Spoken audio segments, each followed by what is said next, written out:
You have been watching her from the moment that she entered the courtyard,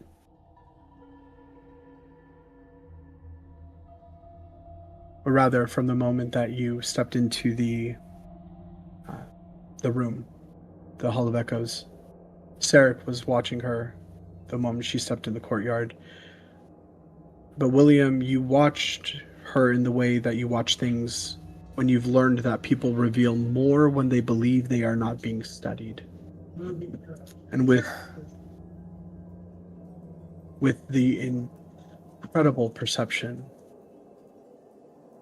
and insight that you gleaned from the subtle shift of her head to the subtle change in her breathing, you saw through every layer of controlled composure to what lived underneath the fear, real and enormous in the specific way that beings who have survived long enough to believe themselves beyond fear look when something finally finds the crack. The loneliness. 1,200 years of it, incomprehensible in scale. The specific weight of being the only one who could leave Sokar, moving through a world that had forgotten her city existed while she carried its entire history in her chest. And beneath both of those, something that she had not said and would not say in a formal session. The fact that she had dreamed of an 8-year-old being unmade, had woken screaming for the first time in centuries, and had decided that she was not willing to watch it happen, not for strategy, not for the Void Shard, because something in her that she thought was long dead had looked at Nadia and recognized what the future looked like and refused to let it be erased.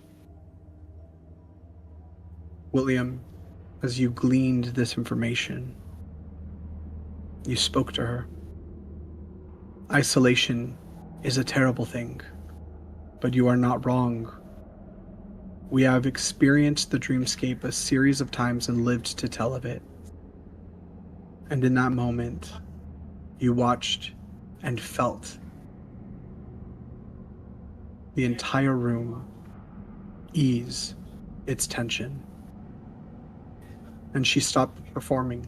Not completely, not permanently, but the formal register of the negotiation shifted the way a window opens inside a stone wall, and for a few minutes, you were not two delegations measuring each other across the table.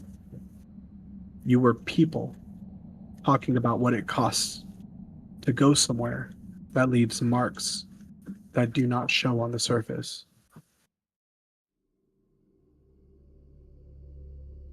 And then she told you about Arun, what he was, how he was the city's undefeated champion, what moving him from Sokar would risk, and she asked you not for a negotiation, but for a reason, a genuine one, something that she could carry back to Nock. Stolas asked about the Void Shard itself, whether it could come with Arun, and the room went quiet in a different way than it had before. Ophidia was still long enough that you understood the question had landed somewhere real. She told you what happened the last time someone tried to move the shard. The pyramid cracking foundation to apex. 17 structures collapsing simultaneously. The fracture deepening 30% in 6 seconds. And then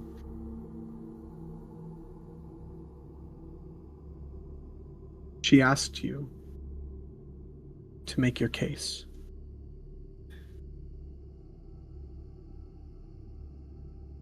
And you did. All of you.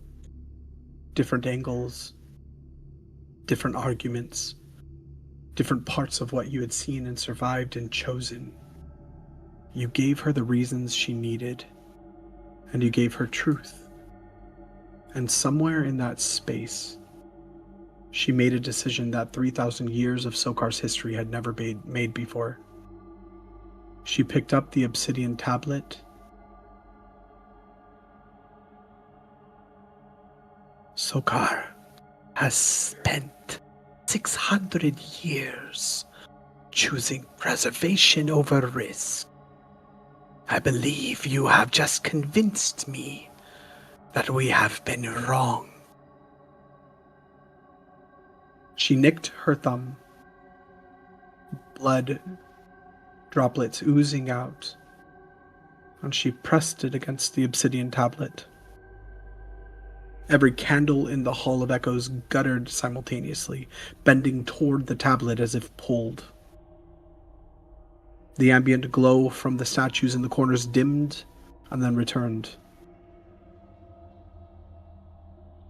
She said, "The alliance is sealed.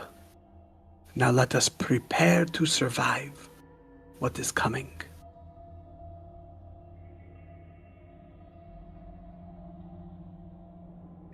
And at that, the council was over.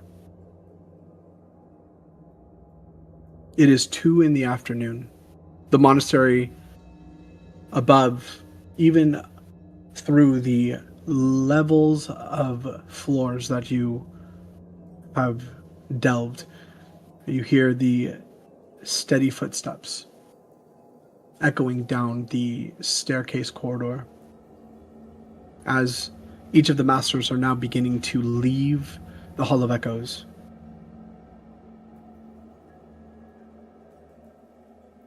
You have been told that Arun,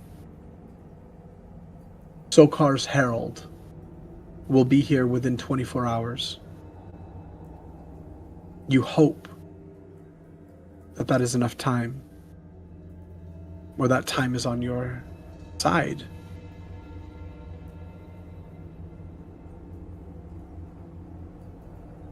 Each of you have experienced the nightmares, proof that the dream realm is beginning to, in some ways, bleed over into the material plane. The weight of what is ahead of you weighing heavy on your chests.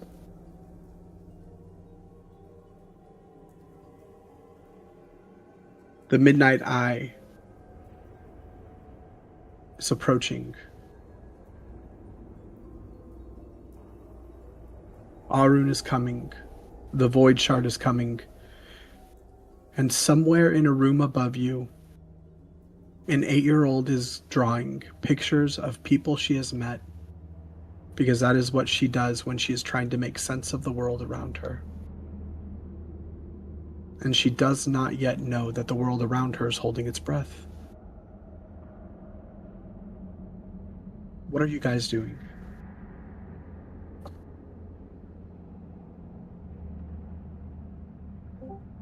Are we still in the meeting hall, or have we left? You guys are still in the meeting hall. Each of the masters are in the process of leaving.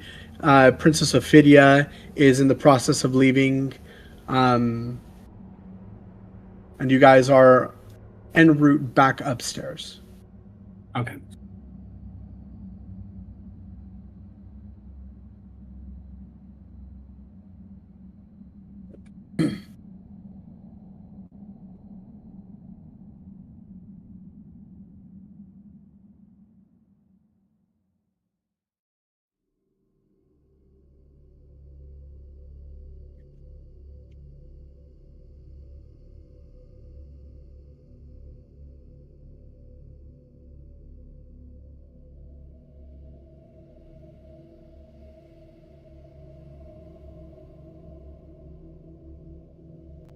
I mean, if no one has anything to talk about, I guess we just walk in silence until we get out to where we can be free goblins. I guess we're all speechless after what we just witnessed. I don't know what to say. What just happened was pretty huge. I know, pretty enormous. Whoa. That's and we've History already in the making. questioned pretty much everything at this point of rather hear what their motives are. Really, in the long and short of it, it's we need help, and they've decided to help us, and you've gained us passage to their land afterwards, correct? That is correct. Which I mean- of the Go ahead. which of these elders, for lack of better terms, is their military figurehead, so to speak? Yes, Master Khaled. And in fact, as you guys were moving out, William, you had actually approached him and Yeah. said that you wanted to go to the barracks and he wanted to show you where that was. Yeah. Basically, William's in battle prep mode, and he wants to start doing drills and figure out where the best deploy forces in general when the time comes. Would there be one of the elders there that has in charge of the laboratory? Because I would like approaching him and bothering him. I want access to the laboratory. As you call, go ahead, Zin. I could just hear it now, like Vandal's like after finally hearing all of this, probably only semi-curious, finally is like, who's gonna show me to this laboratory or not? I've literally been fucking like every episode, like since I walked through this door, it's like the first being like, where's the laboratory? Where's the laboratory? Where's the laboratory? Literally, that's all that's been going through my head this entire time. They know better. They know better. Right. Has the name Vandal Fizzle Rocket reached their monastery, and they know exactly what to do? Not let him touch it. They've heard tale. Probably from some of us babbling in our feverish nightmares of explosions that you've almost taken us out with. Well, what is that? In fairness, there's only been 2 points in this entire campaign where that's happened. And one of them could have been avoided.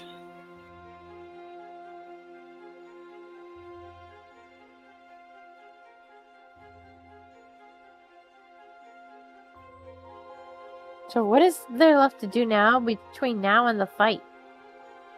We just need to prep now.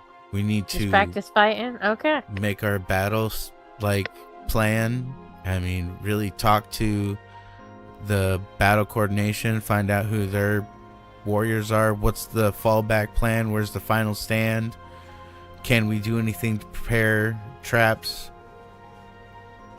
anybody have any extra contacts they can reach out to.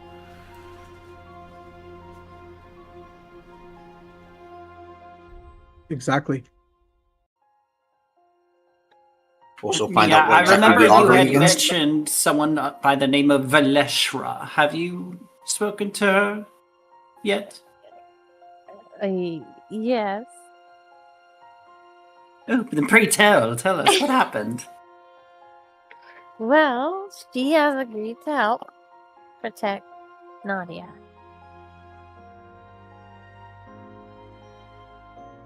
Fantastic, and what can she do? What?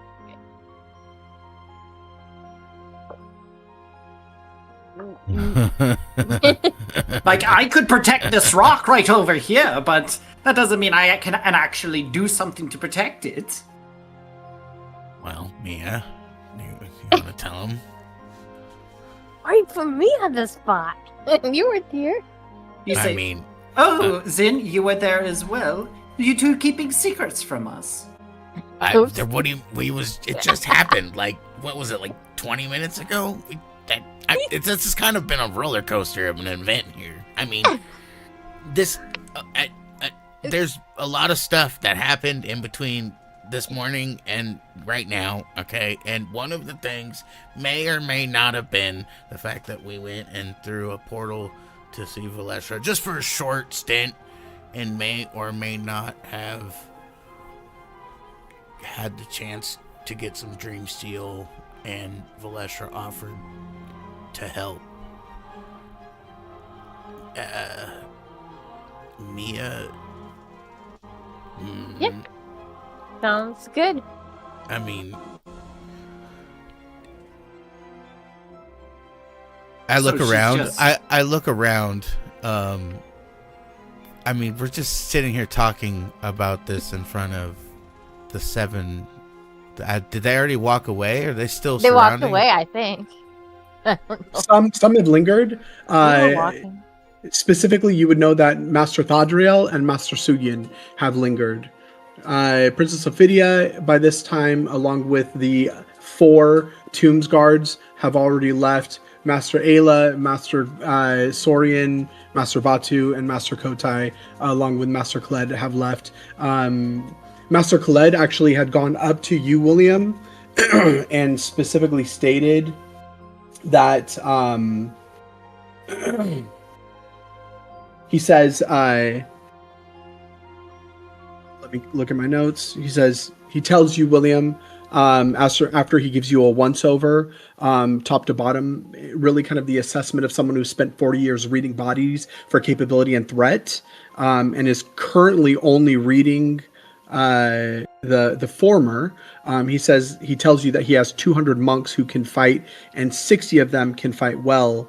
And what he does not have is someone who has fought things that are not human and not predictable and not interested in surviving the encounter. And then he tells you you have repeatedly and lived. So he specifically wants you to help him train the 200 monks for this upcoming battle. Master Kotai goes to you, Vandal, and says that he says, I've been in the archives since before dawn, and I actually want to take you to the laboratory. And then Zin and Mia, go ahead and continue. William's kind of preoccupied, and Oh yeah, he's not paying any attention to your guys' conversation because he's got a mission. so Zen will kind of Likewise. like wrap his arm around Stolas real quick and turn away from William and kind of walk over towards the side, right? And like just kind of break it down real quick. Just okay. So we may or may not have had a small interaction where Mia may or may not have agreed to be more friendly with Verlesra, a more solid connection, and Verlesra may or may not be coming to advanced Nadia's skills so that she can help herself, help us, help everybody. Really, the main goal was save Nadia at this point, and she gave us an offer, and Mia took it. She was also going to give me some dream steel, but then told me about how you kind of have to, sacrifice a soul to make it. And I don't want to be too far in debt with this lady. Although part of me kind of wishes I did take that sword. It would have been amazing, but it was just a part, so then we would have to make something out of it. Anyways, I don't know if William will actually be totally cool with that whole situation. I think it'd be best to let her talk to him about it. Yeah, I think the less people who know about that, the better. Besides, if she can't help Nadia, no harm done. Except for Nadia, but everything else goes back to the way it was. I mean, at least she's helping. It's better than not helping. And who is Valeshra to you? An ex-lover? Ew, no. No. Current lover. No. No. Oh, are you saying that your love lies in someone else? Alright. Back to the point. She may or may not be a fae from a different plane of existence. The dream realm itself, maybe. It's kind of hard to say, really. I mean, what is a person, thing, place, or adjective? I don't. Yeah. We met in town the other day, okay? That's true. Yes. We Did we go into her Playing shop? with the Fae. Does she go by another name? Somebody may or may not be fade touched already. Okay. Yeah. So that is was a bit of a Valestra her shock. actual name, or is that her alias? I don't really care. Cheesy potatoes are good. DM, would I happen to know who a Valestra might or may not be? Give me a history check.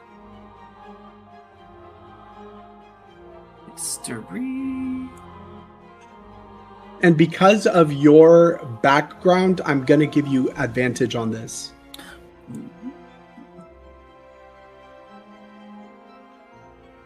History. I'm not proficient in that, so I will be guidancing myself as I ponder deeply. Is he pondering his orb? 13 plus my d4. 17. Very nice roll.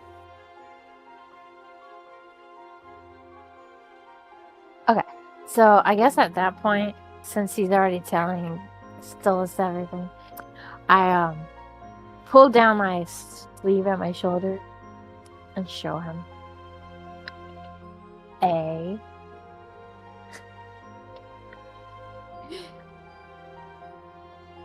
So as you look, Stolas, as she pulls the sleeve, you see an emblazoned mark that has been embedded into the very flesh of her right forearm, going down to the wrist. You see a crescent moon with a stylized star that is woven into ivy that is currently growing up her arm, wrapping around it. Right. And with your with your history roll, Stolas,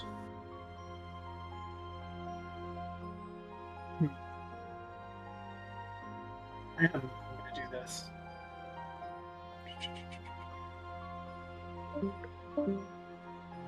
Bye, have a beautiful time.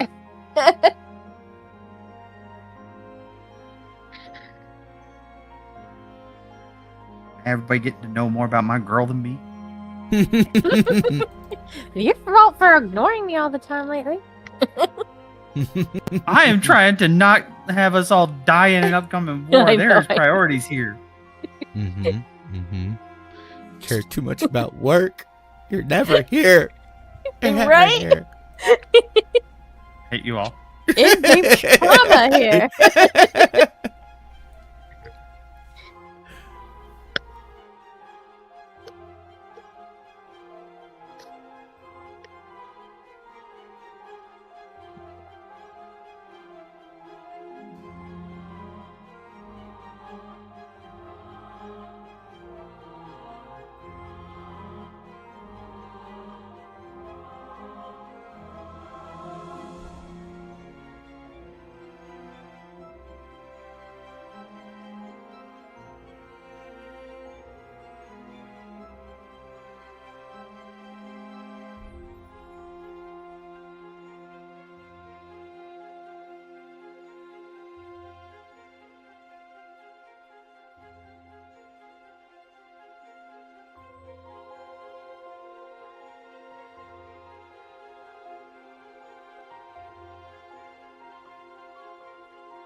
Also, I won't lie, I really want to roll right now. Just to know how excited I should be to get to the labs or not. Like, how good is this gonna be?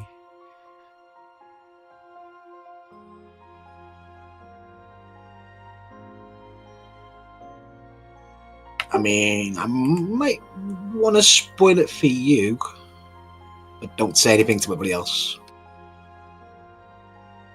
Live on the internet.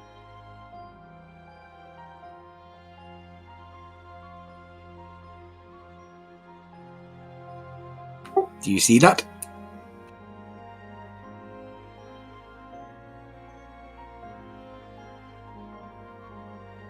That's a good sized list.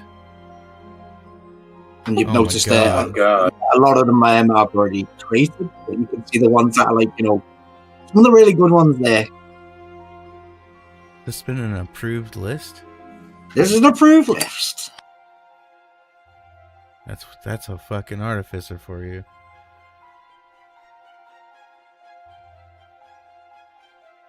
I mean, I was more surprised at the last two John approved on.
All right. Fascinating. Well, Mia, whatever your relationship with Valeshra may be, if she is one of the Fae, best to keep your wits about you and bring along someone knowledgeable in their ways. And he'll give you like a pat on the shoulder and a very sharp smile.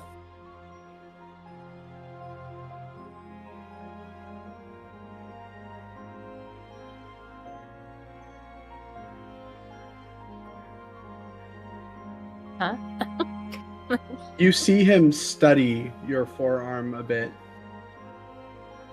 as he pats you on the shoulder and reassures you that he is going to, or he would be familiar with the ways of the Fae.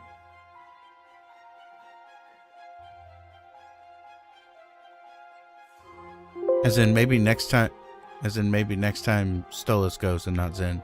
Huh? That's what you're saying? Yeah. Seems legit.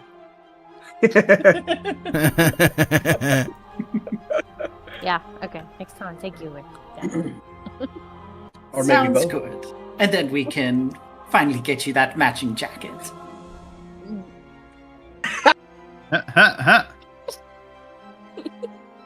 I'm done. I am done. Well, it's God in the sky. It's good merchandising.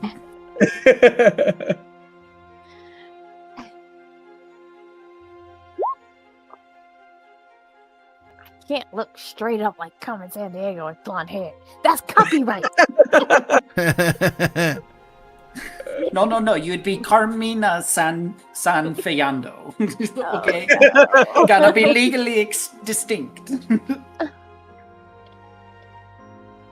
Or unless you deal with things much worse than demons.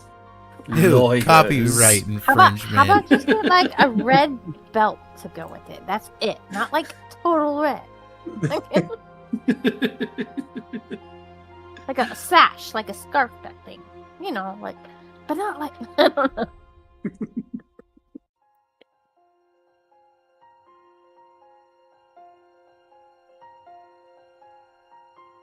Well, was there anything else that you did with Valeshra, or?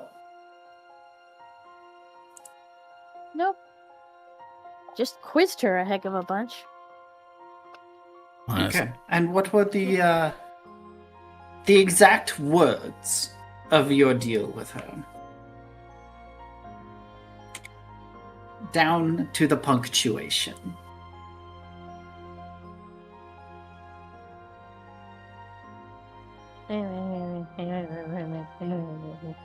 And he'll pull out a little journal and he'll hold up a quill.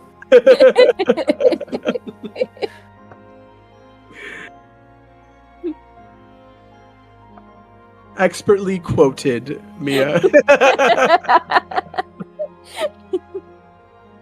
A Chicken Little did. There was definitely talking.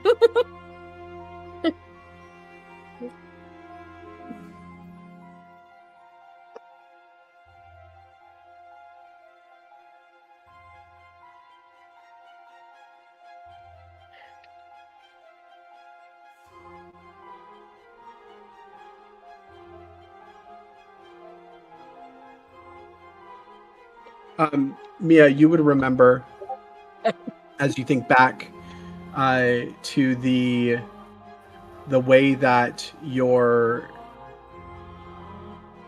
agreement came into being with Valeshra, and it was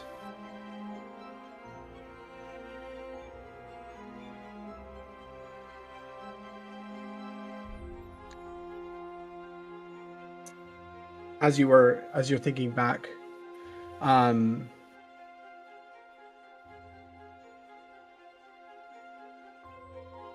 so nervous. Making me relive this.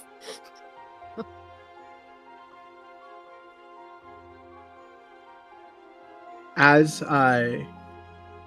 you used the ink to contact her the first time,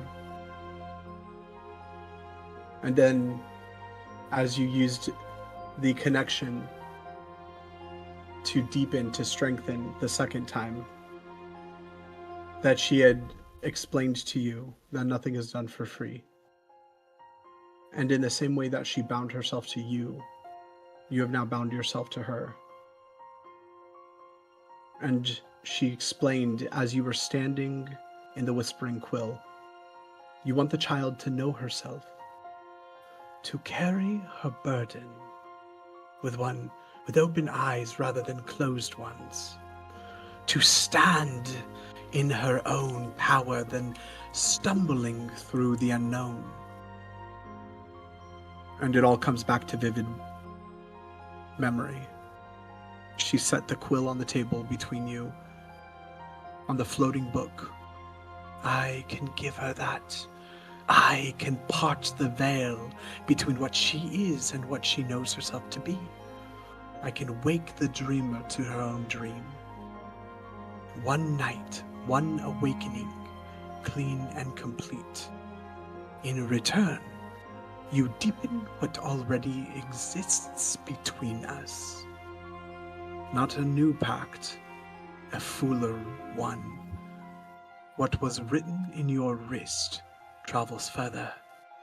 You carry more of me, and I carry more of you, in the specific way that devotion and divinity always carry each other. One cannot exist without the other's weight.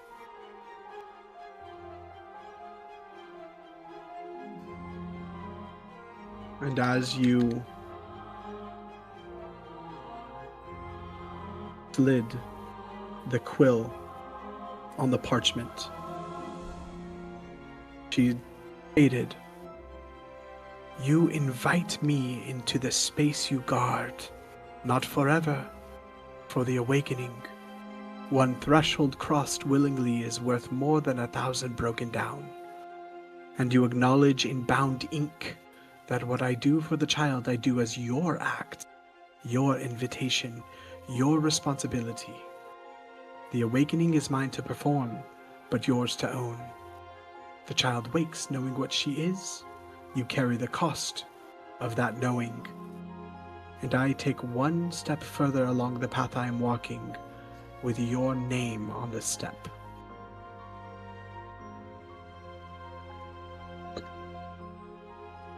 And as those words ring out, you find yourself quoting them to Stolas.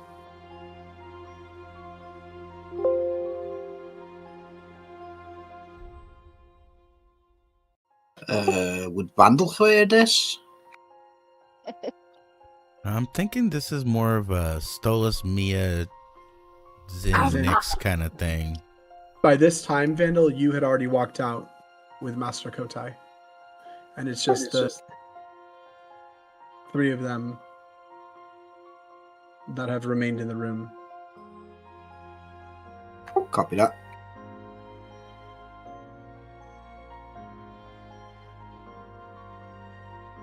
No. So you made a deal with her to where she would awaken Nadia, and this would ultimately lead to what exactly?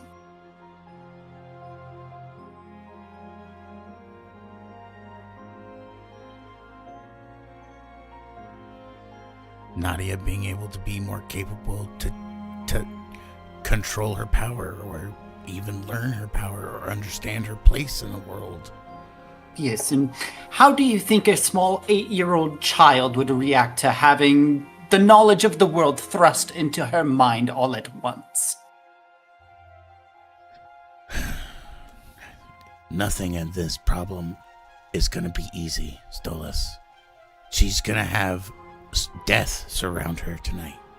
She's going to have hundreds of people in the near future die around her because of her. At this point, I'm willing to bet that giving her a little power to understand her power is going to be far less detrimental than watching the people that she cares about, that are supposed to be her protectors, fall around her. So I don't know. I don't know what that's going to be like. I couldn't understand. Yeah, I was left as a kid by myself to figure out everything by myself, but I wasn't able to figure out everything that I had to, but I wasn't carrying the world. If she dies, everything is undone. When she dies, everything is undone. It's not even if, because what she was told isn't even the half of it. From what everything Valesha says, there's tons of ways to try and protect a vessel. A vessel like her, it's just a matter of time. And when she passes, if things aren't set up already, everything's undone anyways. Which, how many times has everything's been undone and come back together? I don't even know at this point. Really, like, we've gotten so much information in the past week from so many different sources about what is and isn't going to happen, what might or might not happen. Who knows, Stolas? But Who we had knows to make a exactly? decision. And what happens when her awakening turns her into the person that doesn't even recognize you? What if when she awakens, the weight of all the knowledge leads her down a path to apathy? You know what apathy leads to? Death, suffering, murders. Nobody stands free in the rage of apathy's reigns. If she were to become something that would be outside of our control, would you be yourself to be the one that kills her?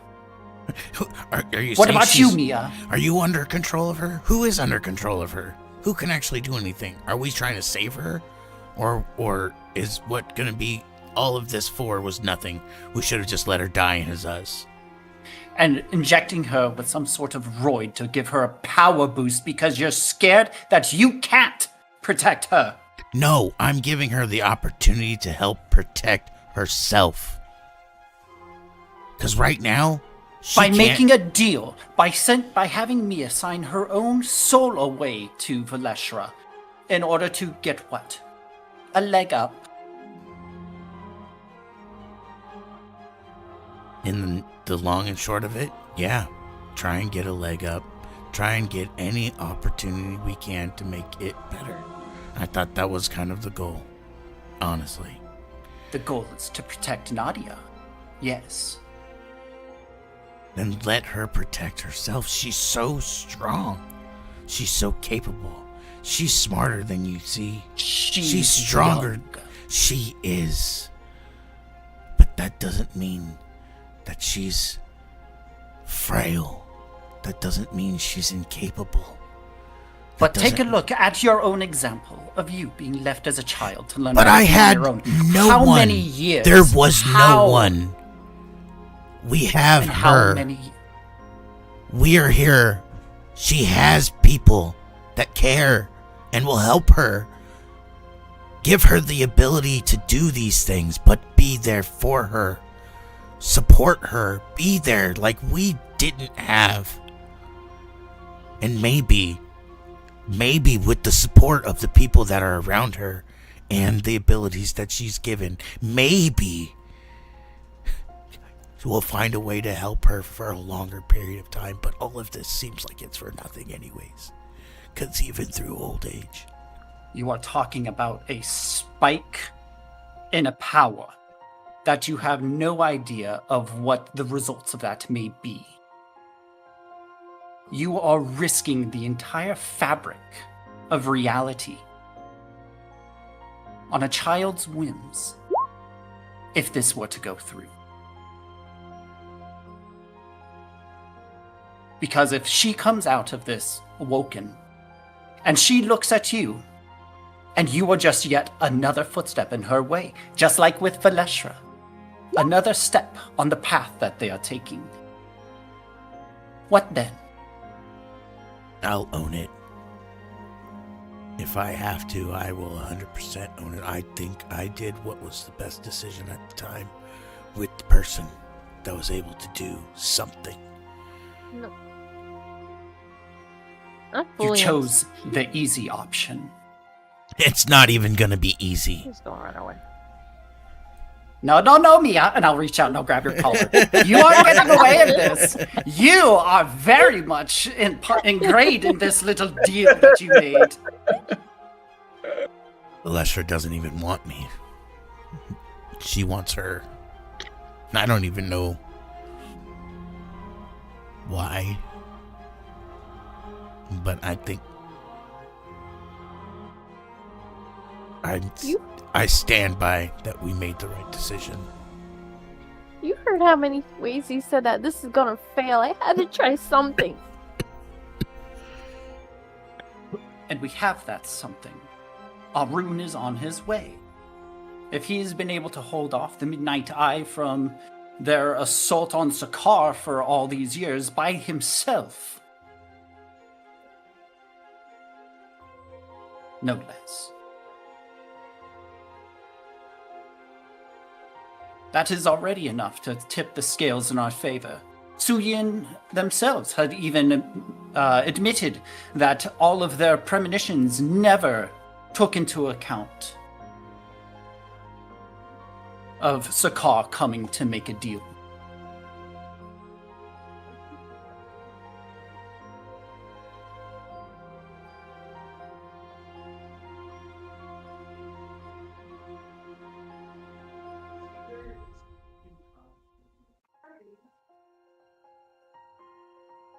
So ask yourselves, this deal made in light before Arun's arrival, are you able to, is there any way to push this back and tell Valeshra that you wish to back out and that the assistance is no longer needed? Or will you own up to this and accept the outcome? Just like with the goblins?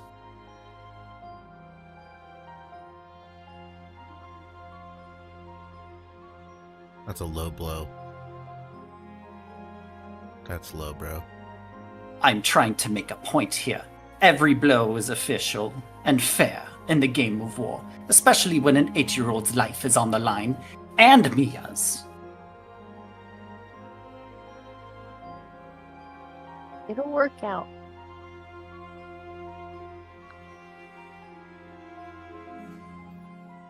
I don't think it's able to be undone at this point, no.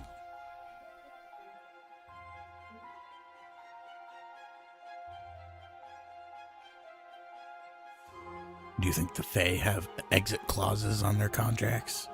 Of course not, it's the Fae. However, I'm pretty sure they could be persuaded to X out the effort on their deal, unfortunately, after you make such a pact and you sign yourself away. You're gonna have to do something a lot harder than just ask for forgiveness. I'm sure Valeshra would have no qualms with her services no longer being needed. After all, her efforts and her own path to her own la-di-da dreamland that she wants.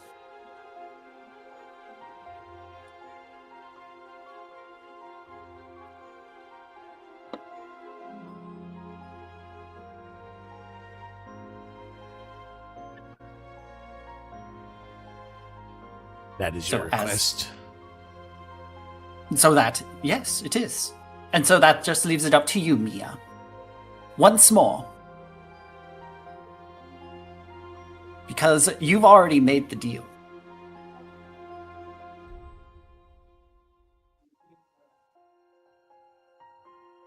Do you wish to err on my logic and reasoning to the situation? With Harun on his way, to tell Valeshra her services are no longer required. Or, even with Harun coming, the impregnable warrior to defend the monastery and help us in our defense. Or you can have Valeshra come, awaken Nadia, and accept the responsibility of the consequences that come of that action.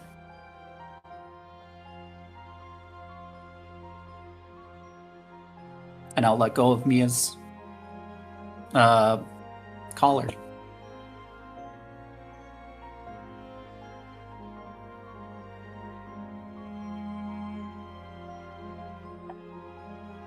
I gotta go practice.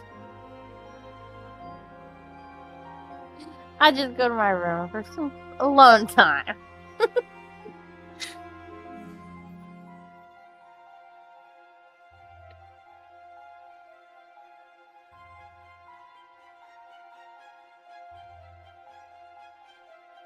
You have until sundown.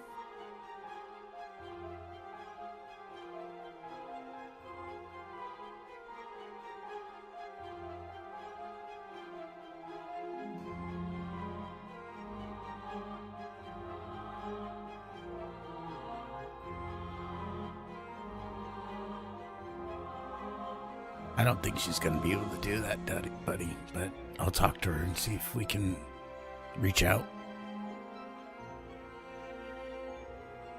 Very well. Even if she is unwilling, I suppose if you know how to get in contact with Valeshra, I could go see her and see what I can work out. No. I think we did find her in one of the shops in town.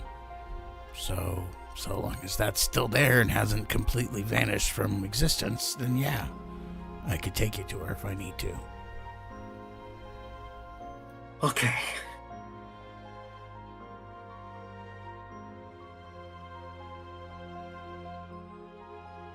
You'll see about that as soon as Mia makes her choice, and now I do understand those, and I do want to apologize for my sharp words, but there's a lot to take into consideration, and I just wanted to make sure that my point was also seen. Yeah, well, unfortunately, there was only just the two of us there at that point, and we were doing what we thought was necessary to help the situation. None of this had come to light at that point, and it was only a vague gamble that somebody would be able to get to the Undying and get back with a representative or some sort of help. Yet here we are, come 15, 20 minutes later, and all of these things are already coming together. I have a bad feeling that even just the aid of one party isn't going to be enough. True. I have to agree with you there. Even with the supposed power of Arun, even then, the entire monastery is a large complex, whereas Zakar itself is more of a... It's more of a bottleneck, to an extent. It's a bit easier to defend. We are going to be a bit more open, and it's going to be a difficult fight.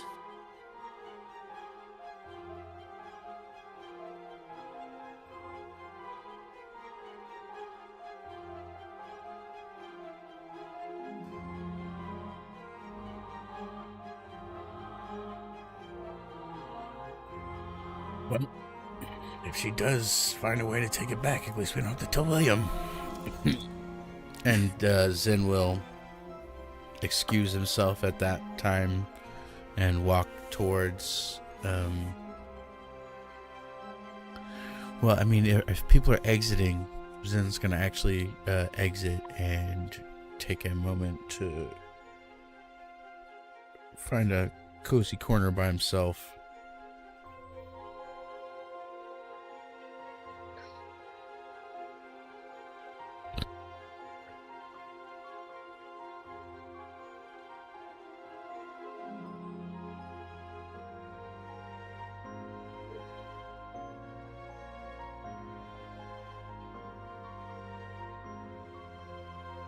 Right, well, okay, well, I've got some things that...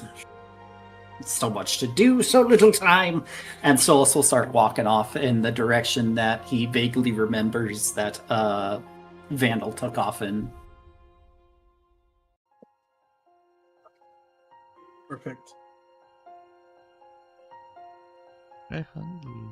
Nyx, Ren, what are the two of you doing?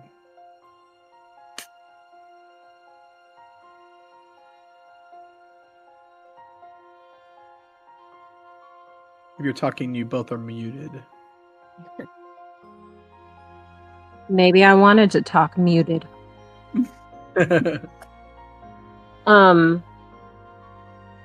Ren has been observing this situation, and the only thing she has been focused on is Mia's idea for a red sash or belt, and she's been looking around the room and trying to figure out where she could acquire enough hair to make such a thing.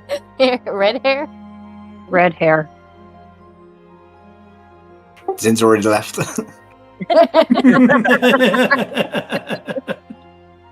hair's not Well, even red. Well, I'm feeling for you if you need something you. I can dye it. You can dye your own hair. Pull that out. You have to bleach it first. You're already blonde. It kind of just works. Oh my god. Goddamn, becoming a commodity. Yeah, but Ren's already white. That's easy to dye. You always were. Mia's on my side. You know, just a thought. But a fleeting one. She's been deeply concentrating on the implications of an attack on the monastery. And although this conversation regarding Mia's agreement regarding Nadia is very important, she's kind of what's the word I'm looking for? Distracted. The monastery being under attack has triggered her in Preoccupied. such a way. I love how you guys are just throwing words out there. Word vomit. Sorry. She's distracted. Feeling the PTSD. Yes. The red. Did you know? You're actually giving Ren more ideas. Right. But yeah, she's thinking of ways that she can defend this monastery because she couldn't defend her own. So she's been quietly, oh my gosh, the word just left my mind. Contemplating. We need to throw more words at her. Contemplating. Thank you. Yes, now I need the words. Contemplating. Thank you. So that's what she's doing. And as she's doing this, she's just staring off. I don't have my map up. Who would be directly in front of her? Well, at this point, you would have been walking out of the Hall of Echoes up the stairs back to the first floor of the monastery. Just following everybody. Yeah, so directly in front of you, you would see, Master Batu, you would see Grandmaster Sorian, Nyx, potentially. You watch as Master Kotai, the elephant folk master, the Loxodon, and Vandal earn into where the archives are. So as you pass the room going up the stairs, you look to your left and you see this large room that has scrolls and parchment and books and all lined up in rows. And then you look ahead and you see a couple of the other masters. William is kind of far in front, following Master Kled. Gotcha. So she's just following along behind. She kind of watches the backs of everybody's heads. How long their hair is. What the color is. How hard it would be to cut. As she's also analyzing the walls and doors and defenses. That's just Ren. Ren being Ren. I really don't know which one of you two is more chaotic, you or Vandal.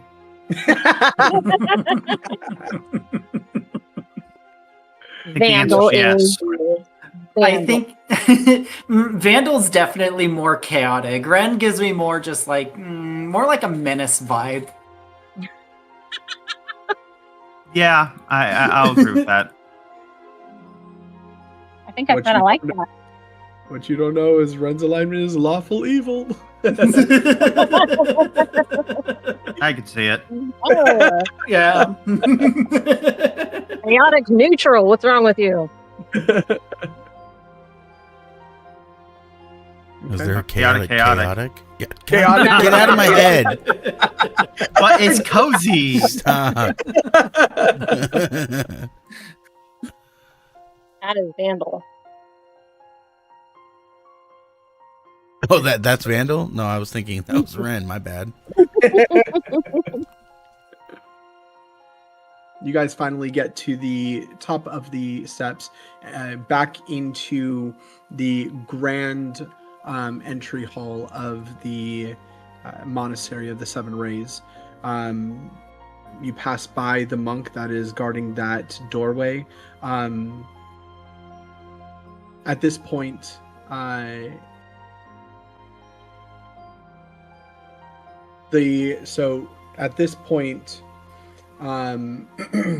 it's you, Ren, Nyx,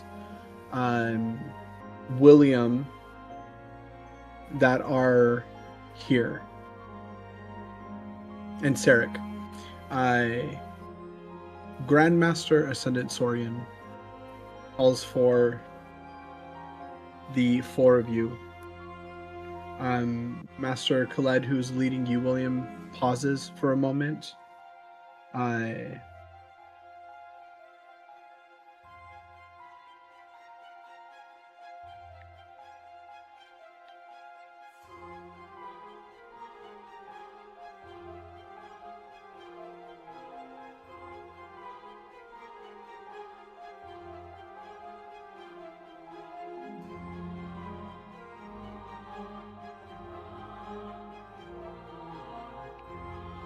Grandmaster Sendisorian pulls you each together as he clears his throat and says, "Oh, I almost forgot. Here." And he pulls open, or he reaches into the folds of his robe and he produces a small cloth pouch, dark with age and kind of drawn closed with a cord that has been knotted and unknotted so many times. The cord itself has actually, as he unknots it again, it just folds back into the same semblance of the knot. He opens it and he retrieves these very small discs, each one a dark stone no larger than a thumb's width across, each one carved on one face with the monastery's central symbol, 7 rays diverging from a single point. The stone is not identical on each disc. One is obsidian, black and glossy, one is red jasper, one is pale alabaster, one is deep green serpentine, one carries blue-gray of storm slate, one is amber, warm and translucent, and the last is a stone you do not have an immediate name for. It shifts color as Sorian pours them all into his hand from the pouch, moving between all 6 of the others depending on the angle of the light. Each ray on each disc is inlaid with a material that corresponds to its master. Flame, rendered in copper. Insight in silver, so fine it looks like a thread. Breath in pale bone. Stone in dark iron. Light in gold. Shadow in something that seems to absorb the light around it rather than reflect it. And the 7th ray on the 7th disc inlaid with something that catches the eye and then refuses to be looked at directly. He holds them out to you. These are passage tokens. The monastery's wards know them. The gates know them. The monks who guard the inner corridors know them. While you carry one, nothing within these walls will bar your way or question your presence. You move as I move, with full access and full authority. And he hands the 4 of you each a token. They are also older than I am. They have been carried by people who have defended this monastery in crisis I was not alive to witness. People whose names are carved in the foundation stones of the eastern wall. He looks at the 4 of you. I give them to you not because you have earned them, not as courtesy, but because you have done much more than just earn these. You, in many ways, shall be our saviors. Of that, I know this to be true. When the bell rang, and the gates opened, and I saw something impossible walk through, you stood where I never thought one would stand, carrying such a weight.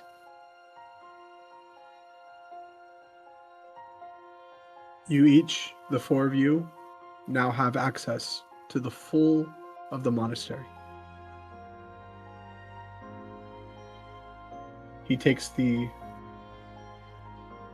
other 4 and he bows his head to each of you.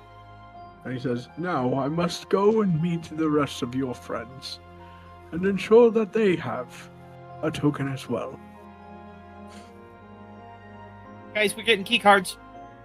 Key cards! Finally! Get to see Nadia.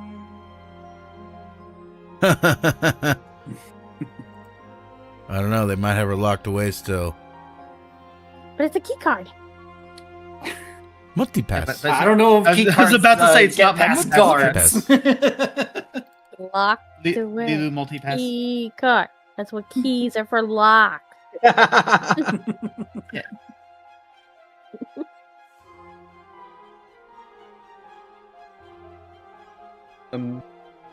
With that, I just flashed my keycard badge at the guards. They have to let me in. I got a keycard.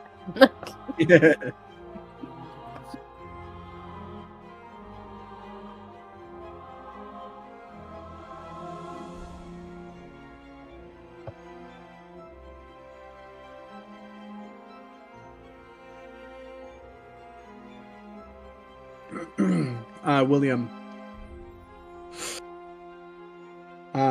Yeah. Master Khaled is standing about 12 feet away when Master Sorian distributes the tokens. He's not trying to observe as much as he is simply occupying space the way that men with 40 years of defensive instinct occupy spaces, with a clear sightline to everything that matters. He watches the entire exchange without moving, without speaking, with his arms at his side, for once rather than crossed. And then when Master Sorian turns and walks away, Master Khaled is quiet for a moment, and then without preamble, without really looking at anyone except the tokens in your hands. In 40 years, I've seen those leave that pouch twice. Once when 3 monks held Northern Pass alone for 6 hours against something that should have taken this monastery in 20 minutes. They held until reinforcements arrived. 2 of them came back. Once when a scholar, who was not a fighter, and had never held a weapon in her life, stood between a possessed monk and the Grand Master and did not move. He has never given them to people who were not already a monastery. Until now.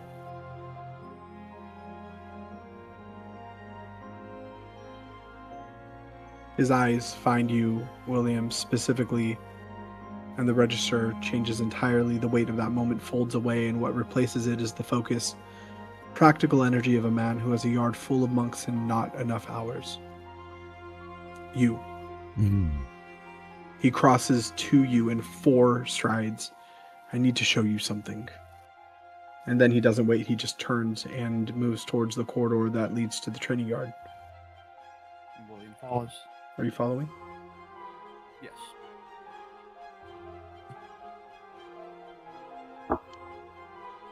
My microphone not picking up? No, it came through. I didn't. It came through. I heard it. All right. So sorry. My cord went out, so sorry about that. All good. Yeah, William does follow. Okay. As Falls you right into stride behind him. Beautiful. He continues. I have 60 monks I would stake my life on. I have another 8 who would hold if the line holds, and I have 60 more who are going to discover what they are made of in about 30 hours, whether they are ready for that discovery or not. A total of 200 that I need your help with. He continues to walk through the corridor, and you follow him as he continues to explain how many of these monks that you will be encountering are initiates. Green completely. He takes a left, and then he takes a right and continues straight for a while, and you finally get to these large ivory doors. And he grabs hold of the brass handles on either side, and he pulls them open, and light streams in as you hear the immediate sound of fighting going on. The yard is alive.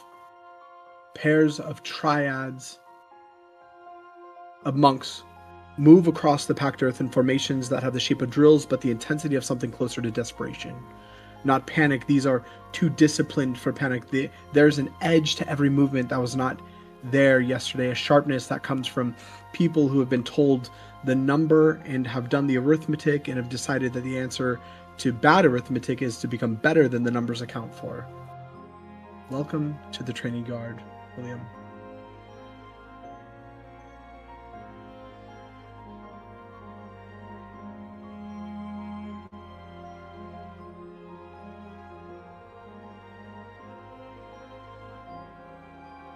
As we move through,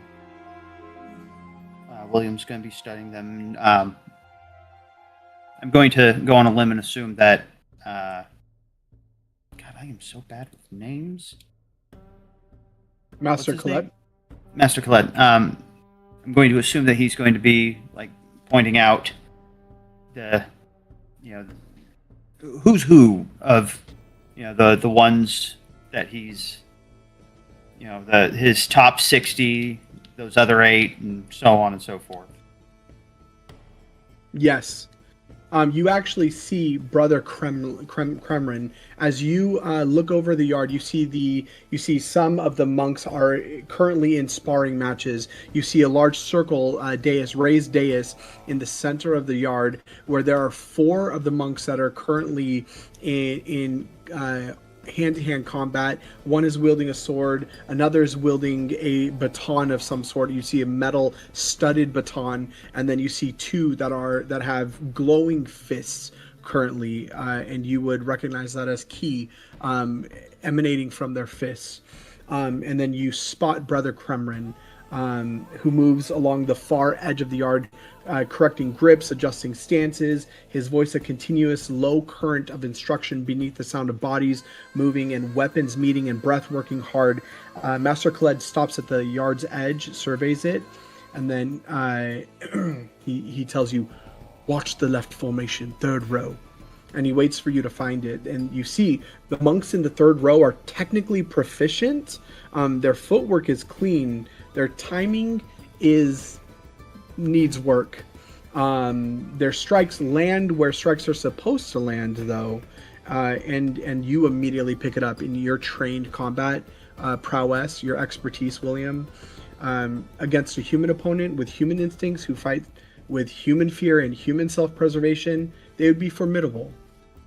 And he says it. They are fighting people, Khaled says. Everything they know, everything they've trained for, assumes the thing coming at them is making decisions based on survival, threat assessment, pain response, the calculation of whether continuing is worth the cost. And then he looks at you. Dream steel constructs do not make that calculation. Midnight Eye shock troops have been conditioned past it. And whatever else is in that assault, whatever they have brought that we have not yet seen, it will not fight like a person fights. I can teach monks to fight better. I've been doing that for 4 decades. What I cannot teach them is how to recalibrate every instinct they have ever developed when the thing in front of them does not respond the way every instinct says it should. But you know that, William. And he holds your gaze.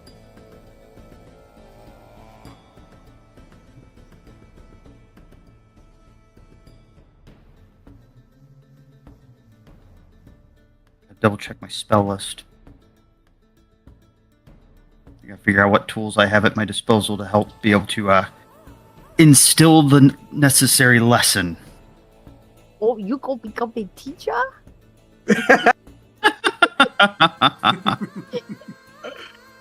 This is where he says he's got to do a rousal speech, rolls a very, very low roll, and basically just comes out with garble.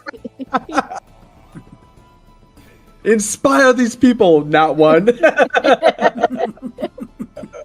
Well, the pointy thing goes that way. You're doing good. Pats on the back and walks away. Oh my gosh. No. That'd be incredible.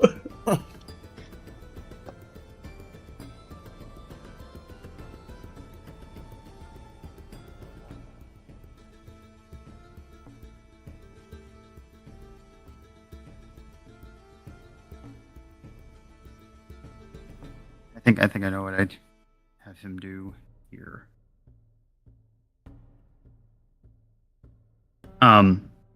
After observing for a bit and being able to pick out, where the right flank that he was talking about, was that the third column, was that the 60 or was that the 8? Yes, the 60.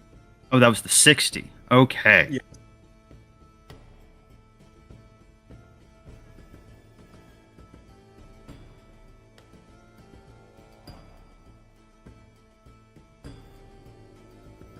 Okay. When I'm going to follow Khaled's lead in it for where to enter in would be to draw attention, because I'm also going to go on the limb to assume that they know shit's about to come. Yes. They're training with fervor because they know war's coming to their doorstep. It's coming whether or not they want it to. Their compliance is not a factor.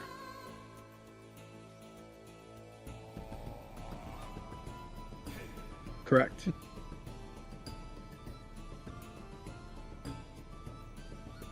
As he holds your gaze, you hear him yell as his eyes shift from you to the yard. He steps off the edge and into the yard, and his voice shifts immediately into the register he uses with his monks. Clear, caring, and no wasted words. Third formation! Hold! And the monks stop. Khaled then takes one step and gestures toward you with one hand. The gesture of a man presenting someone to a room, brief and complete. This is William! Oh, pressure. He has fought things in the dark that most of you have not seen and lived to stand in the yard with you today. When he speaks, you listen the way you listen to me. He looks at the third row monks directly, which is to say, completely. They all, aye! In unison. He steps back half a step, and he bows to you, William.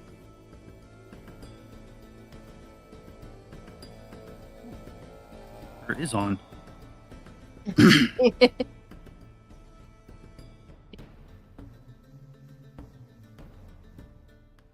You see the 60 monks immediately file into formation. Stand at attention. Ooh, it's Eyes 120 straight eyes on you. The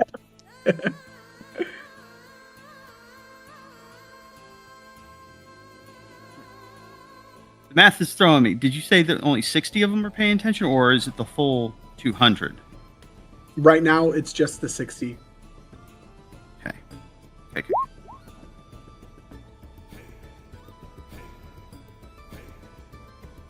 And I'm going to assume that it is a unisex team, as it were. That is correct. Okay. Cool. Important information. Brothers, sisters of the Seven Rays, I did not come here to teach you how to die. I came to make certain you survive what is coming. The enemy marching towards these walls has already made peace with death. Some of them welcome it. Others had surrendered so much of themselves that survival no longer matters. They will throw their bodies against your blades without hesitation, without mercy, without fear. That alone makes them dangerous. But that does not make them stronger than you, because desperation is not discipline. Madness is not conviction. And a willingness to die is no match for a reason to stand. You fight for something sacred, not conquest not pride, not glory. You stand here to protect a child touched by the dream realm itself, an innocent life that countless others would see corrupted, consumed, or destroyed. And he raises a finger. That matters. Never forget that. The monsters you face will try to break more than your bodies. They will claw at your minds. They will test your resolve. They will make you witness fear given form and call it inevitability. Do not believe them. I have seen evil dressed as destiny before. I have buried it with my own hands. Hold fast to your training. Hold fast to one another. The temple was not built merely of stone and scripture. It was built upon unity, discipline, and faith. Faith in yourselves, faith in each other. Faith that the light of the weave still binds this world together, even as darkness strains to unravel it. And if the enemy comes screaming for your lives, then let them break upon your resolve. Stand calm, stand disciplined, stand together. For while they are willing to die for their cause, you are willing to live for yours. He kind of surveys them to see and hope that his words does something here. Would you like me to roll anything in particular, sir? No. You... Actually, yeah, give me a perception check.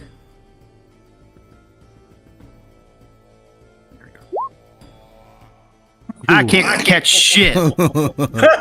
At least it wasn't my persuasion check that I needed that on. You fuckers, and you guys called it into being. I'm going to remember that.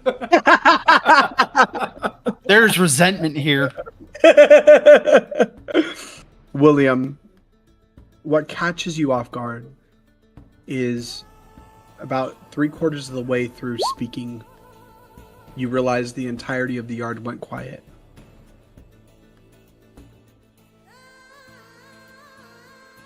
And you look around and you see that not just the 60 that had lined up in formation, but the rest, the other 140 total monks that were still in training, in combat, in their own formations, had stopped because something outside of them became more important than the sound of their own training.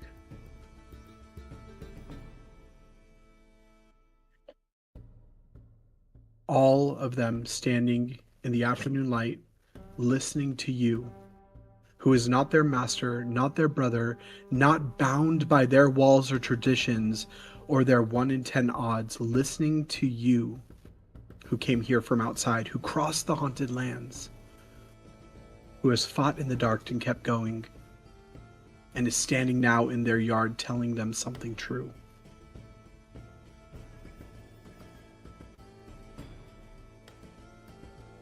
And then Khaled walks up to you.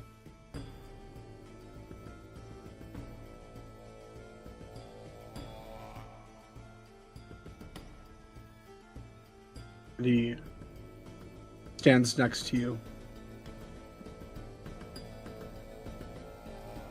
I think you got through to them.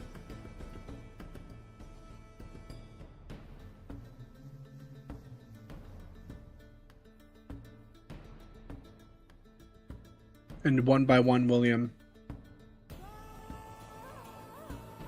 not in unison, not with a cheer, but one by one, you watch as every single one of the monks, including Brother Kremrin. All bring their right fist to their chest. All of their hands striking their chest. And he says, Master Kled next to you says,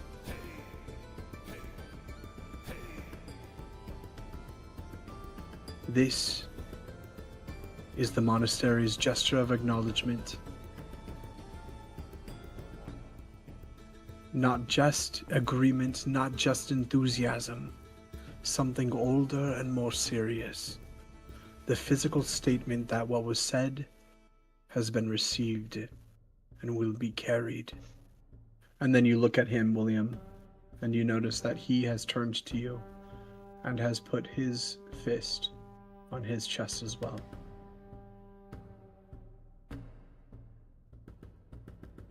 And that, my friends, is where we will take a break.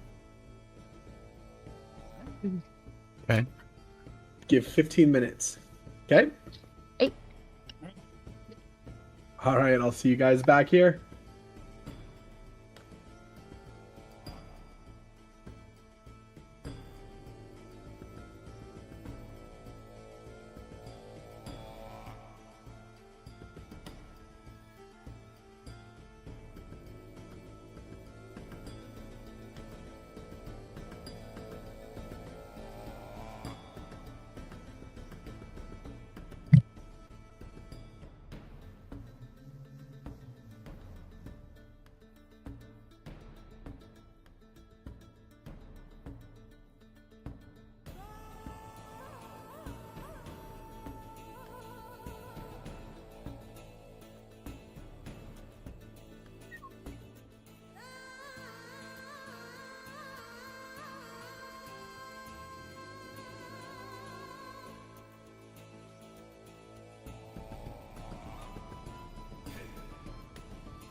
right back, guys.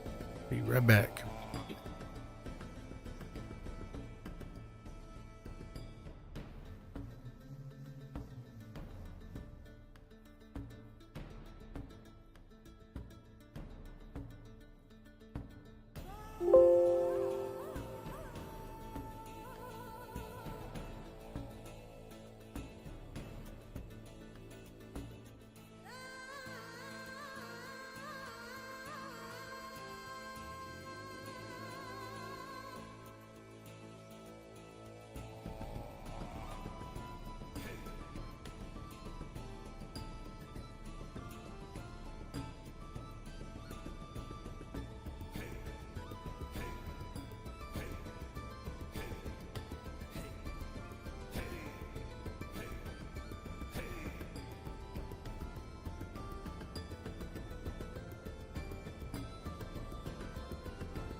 Hello.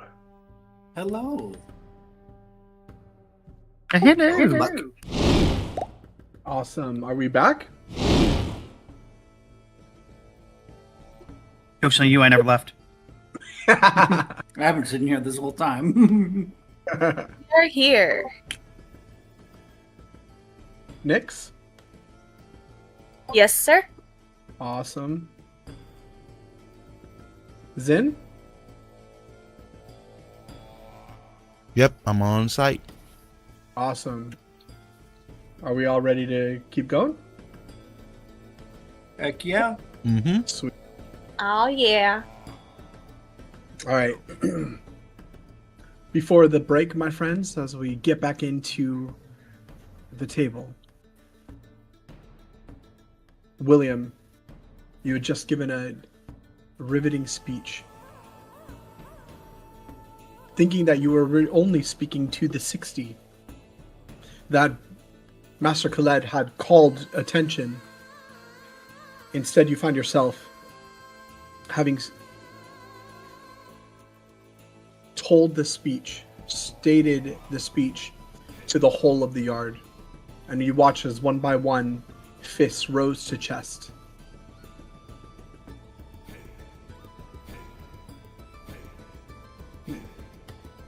The moment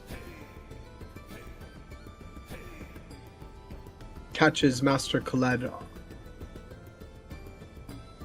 and he explains to you that this is something far deeper than just acknowledgement or even respect,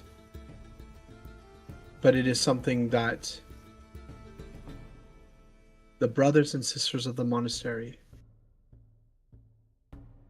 take hold of in recognizing one of their own. The fists begin to drop, and the yard returns to ready stillness as Master Khaled walks forward, and he looks at the yard. Willing to die for their cause, willing to live for yours. He repeats it, not quoting for effect, but rather examining it the way that he examines a blade, looking for a flaw that would make it fail and finding none. He's quiet for another moment. I have given speeches 11 times in 40 years. Before sieges, before crisis, before moments when I needed people to be more than they thought they were. He pauses. And then he looks at you, William. Mine were better, technically, better structured, more specific to the tactical situation. There's a pause. Yours was better.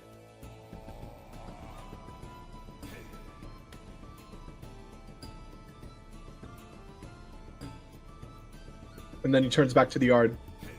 Right. We have 30 hours! 200 of you! Line up! Split into pairs! William walks the left side, I walk the right. When either of us stops in front of you, you listen like your life depends on it. And then he looks at each of the monks. Because it does. Let's work! You watch, and you hear the sound of the monks rushing into formation. But all the feet. Go ahead. I was going to say, and before Colette heads to his side and William heads to the opposite, William's going to flag him over real quick and gesture to, ideally one of the battered training dummies that might not be getting used, that is off to the side somewhere, and asking if he could use it. Yeah, a live demonstration, absolutely. And he goes, "Oh, believe me, I'm not going to be swinging." Oh, wait, where's my voice? Oh, believe me, I'm not going to be swinging on it. I'm going to be carrying it, and they are going to be swinging on it as it advances mercilessly. Oh, his eyes go wide at that. Because what better way to train against an enemy that will not stop in the face of whatever you throw at it than have something advance no matter what you throw at it? I knew you were the right one. And quite literally, he's going to come over and, especially with those gauntlets, he's going to grip the wooden post that is the spine of the training dummy, cracking, splintering the wood in his grip as he lifts it single-handedly, and he'll shoulder it while walking until he picks somebody to basically do the demonstration with, and will tell them to strike the dummy. And when they do, he's going to just start marching towards them, forcing them to think on their feet and adapt from their original methodology of training, giving them something completely inhuman and inhumane to practice their strikes against. Incredible. If they remain rigid, he will bowl them over and then have them get up and do it again until they learn to react. Yeah, let's see. William, give me you walk through and give me a perception check. Okay. I was going to be mad if it was another one. Good. Like, I was going to go to bed. I was just going to wash the day right there. Might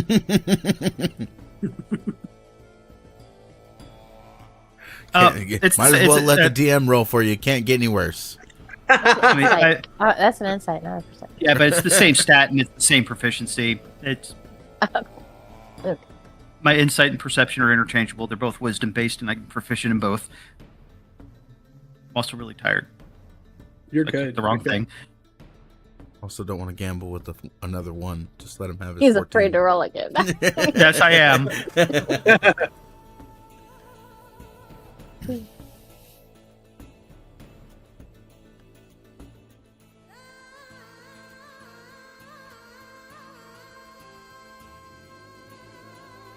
So what would a 14 perception net me? Yeah, so William, you begin you hear the wood splinter in your grip, and you lift it easily, far easier than you actually anticipated. You post it on your shoulder as you're walking the lines. You see the monks that are rigid, standing at attention, chest out, arms straight, looking directly at you as you pass by, although their eyes completely unmoving from their fixed position straight ahead. You can feel their vision on you. You turn with the dummy and you begin scanning the yard. Master Kled actually begins scanning as well as he's moving through the lines, and yet you can feel him watching you. Not directly.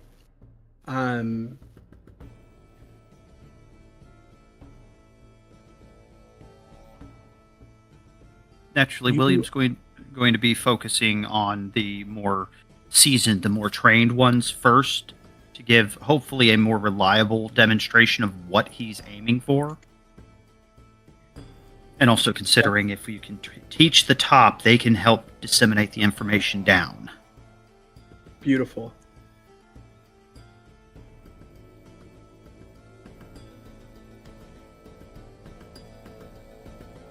Yeah, and you do so as your eyes scan the formation.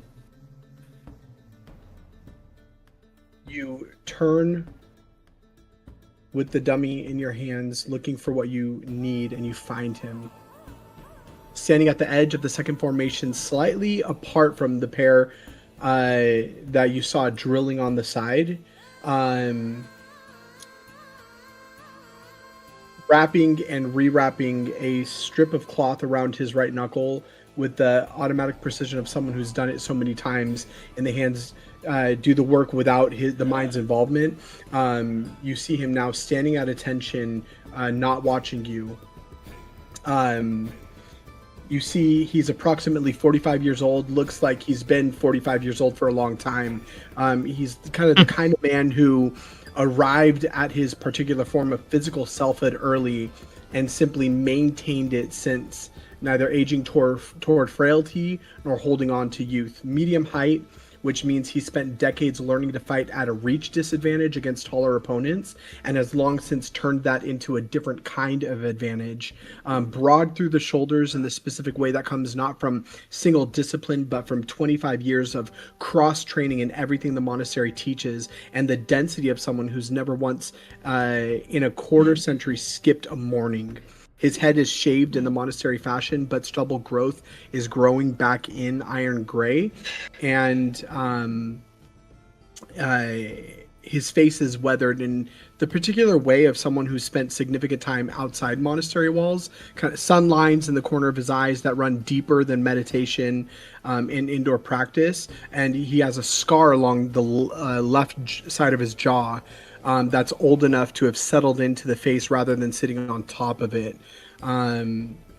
His eyes are dark and unhurried as you approach him, and he wears the standard training robes, but they're older than most in the yard, worn at the elbows and knees in specific places that only accrue from years of actual contact with actual ground.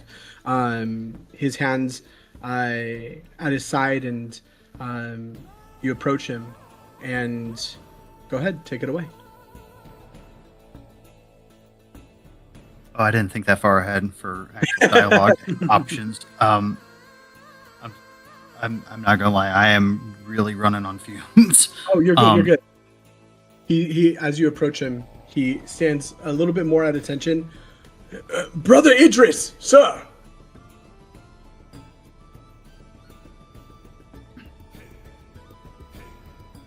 Well met, Idris. As I said before, these enemies will not fear the harm you bring to them. Their only goal is to crush you and everything you're standing for. At which point he brings the dummy forth as a shield, as it were. He goes,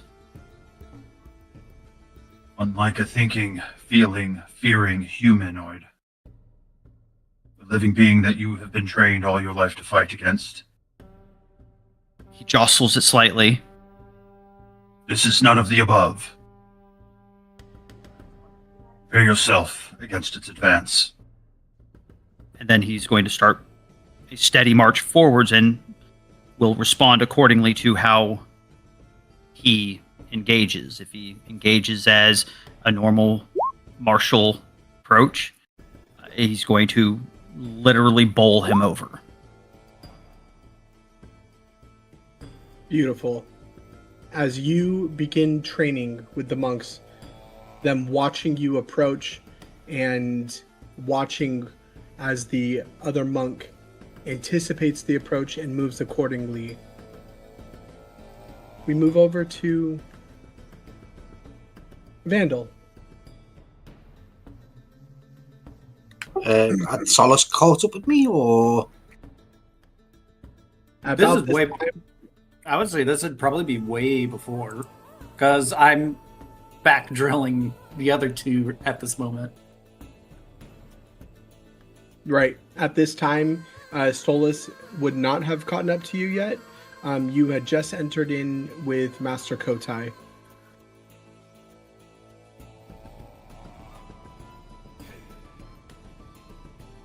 what, into the lab, I'm guessing? Correct. So my eyes would literally light up like a kid in a candy store. Then I would sort of menacingly, do the whole, fingers together going, yes, we're going to be having lots of fun in here. Yeah, Vandal, as Master Kotai steps in and lets you through, the first thing that you notice is the smell.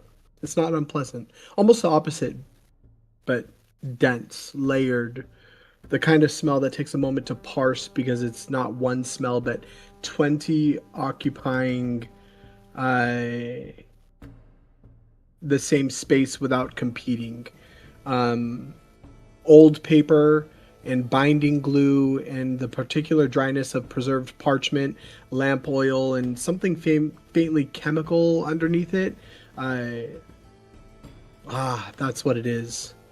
The cool mineral breath of stone that does not see direct sunlight. Beeswax from candles burned down to their last quarter inch and replaced and burned down again in an ongoing cycle that has probably not stopped for decades, and beneath all of it, so faint you almost convince yourself you imagined it, something electric. This faint scent of electricity in the air. Electric. The smell of a room where significant things have been kept for a very long time. You see the ceiling is high and vaulted, supported by 8 stone columns arranged in 2 rows running the length of the room.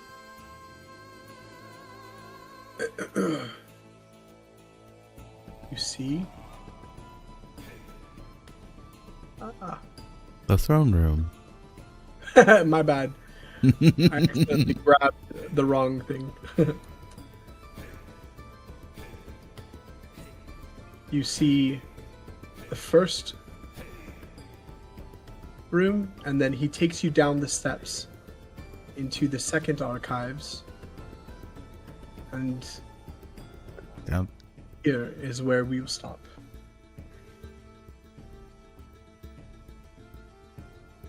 Oh my. Wait, what? We just got Don't- back. Don't show this to Stolas. Ooh, busy scene. Ooh. Oh no. We'll see. We'll see. I mean, Wait, what? Vanda was trying to get you down here, but that's besides the point. You had to come up there and scold us.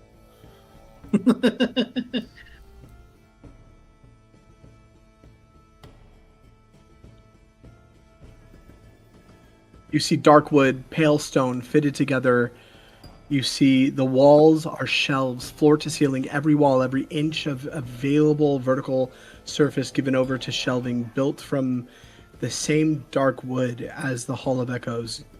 Old enough to have taken on a color that is almost black, fitted together with the particular precision of joinery done by someone who considered the shelves as important as what would go on them.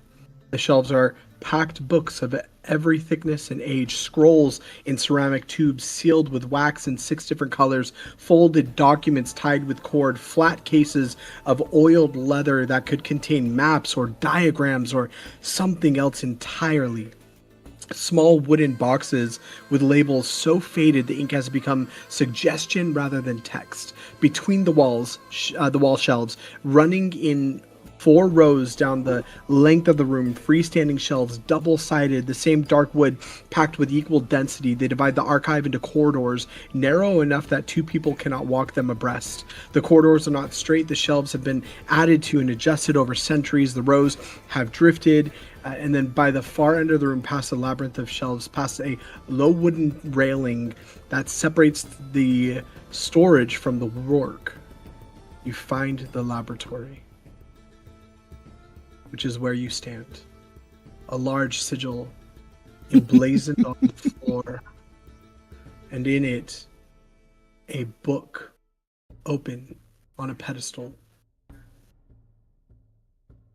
displayed for your enjoyment.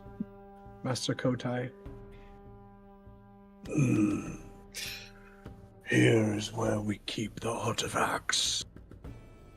Here's where we keep Mine? what we would like to hide from the outside world.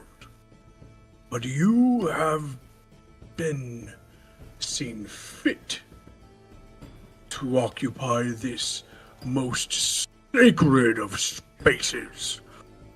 Oh.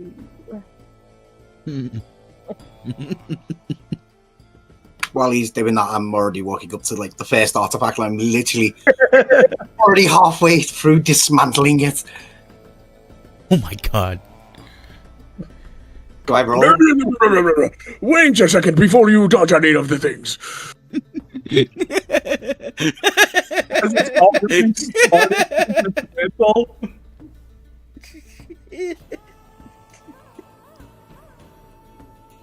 So Stop is just like, head tilting, like looking back at him like, what?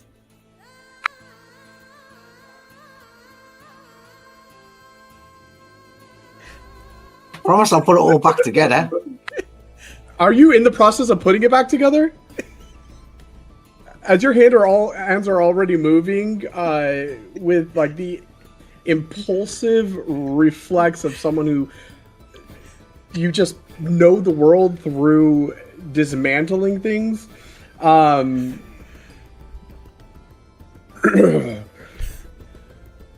know what it looks like. I have known what it looks like for approximately 15 years. I need to tell you something about this room before you change anything in it. Not because you cannot change. I would prefer you not to change. But, are you in the process of putting it back together? I'm in the process of throwing half it away on the floor like junk. Oh my This is the good part. We've had this artifact for Oh, thousands no. of years. It is precious to us. It's taken halfway apart in 2 seconds.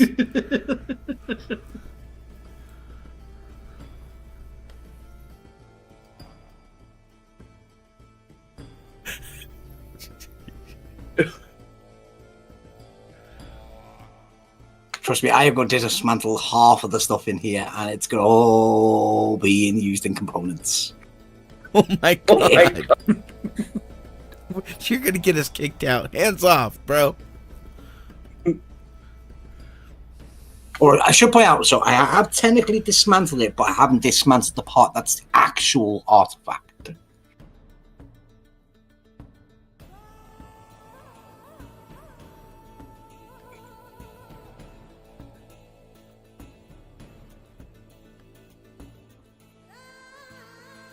Master Kotai looks at what you are doing, and then as you're dismantling it, putting it on the floor, trash. What? No, please, Vandal, that compass. Compass was confiscated from a cartographer during the siege of 1243.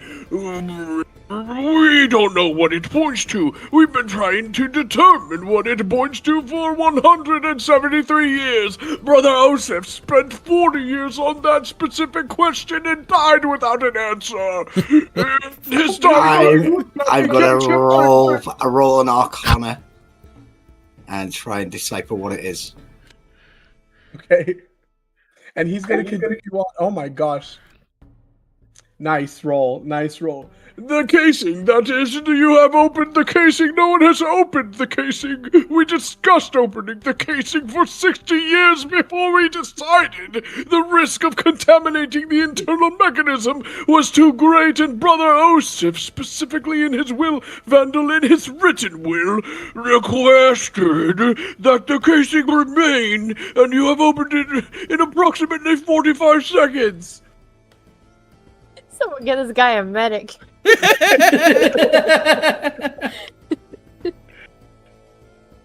Well, the casing itself is actually completely useless.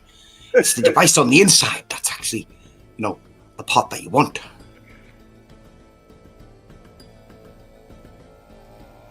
And would I know what it points to? Like, because I'll just be like, looking at it, I'll be like,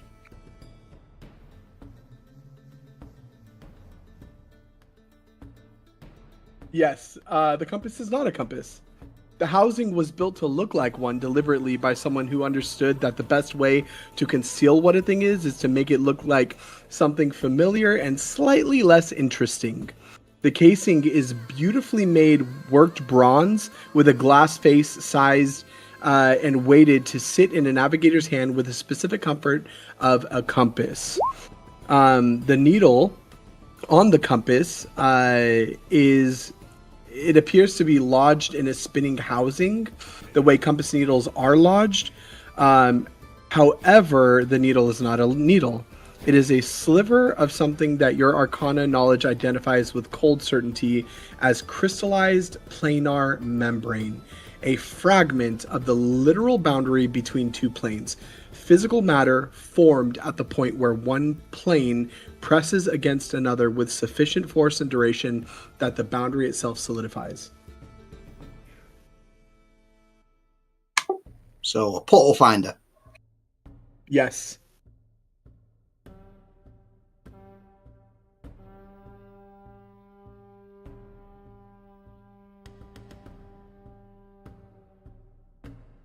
Do we lose one? Adam? Hmm? Who we lose? I think probably William. He said that he was exhausted. Yes. Yeah. Yeah, it was him. He's still listening though.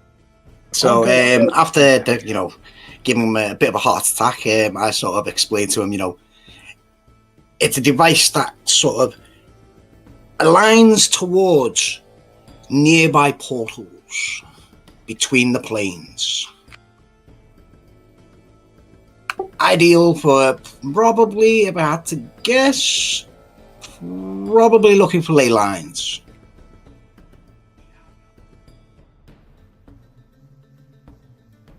And after dismantling it, I sort of put the good parts on the counter and basically move to the next artifact. Oh my gosh. What, this whole thing? Oh, this just finds water. Don't worry about that. It keeps just ripping it apart.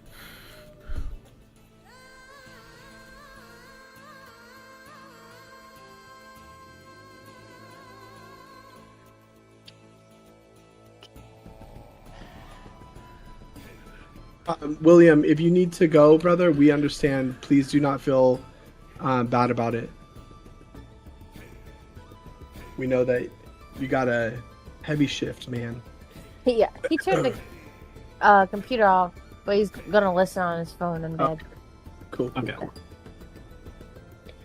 Yeah, as you explain that, Vandal, and then you begin to rip other things apart, Master Kotai is just gonna go, "That Vandal, don't touch that, not that one, please. We excavated it from the ancient ruins of the Genie's Garden, not that one."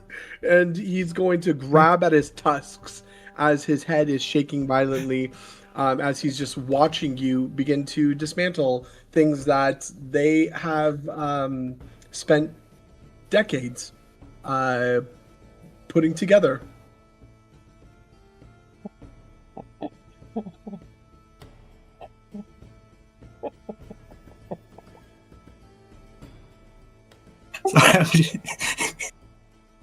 I'm kind of laughing right now. Randall, I need to go find Master Batu. The monastery is about to be breached through a planar membrane rather than a gate. This is urgent. What are you doing? That is crystallized resonance extract, Vandal. No, we distilled that from the ambient realm right after the planar event of 1387. It took 11 months. You watch as you pull apart something, and Master Kotai, he actually, his form begins to expand as he's still talking, not realizing what's happening to him. It took 11 months, 14 months, and we have never been able to replicate the conditions required to make more of it. There's one vessel of it in existence. That vessel is in your hand. As things begin to tweak in the fabric of space reality that you are in right now. As you already pull it apart. You watch as he bamps out of existence and then bamps directly on the opposite side of the table that you find yourself at. And he goes, "How did I get over here?" Tell me what you're building. Start talking. While you take my laboratory apart, talk to me. Tell me what is in your head. Because if I understand, where's Master Batu? How many experimental rolls am I allowed? 1 or 2? My guy completely I smallest bit. Just haven't even started building anything yet. And how many other artifacts are there for you to mess with?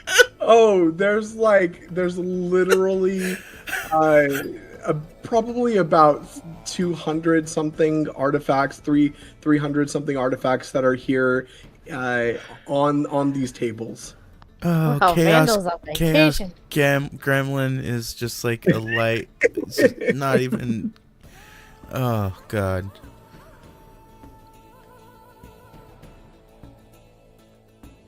Oh my gosh! So what did you make? Well, at the moment, I've already made those 2 already. They're already in my 9. Let me just copy and paste this so I don't have to go scrolling back up every time. How many rolls is he getting? How many rolls is this? That's literally what I asked there. How many rolls am I allowed, technically, to hit one of these numbers? I would say 4, so you get 2 more rolls. Oh no, 1 more roll. Sorry, there's 3 rolls right there. So far, I've not decided on anything to make.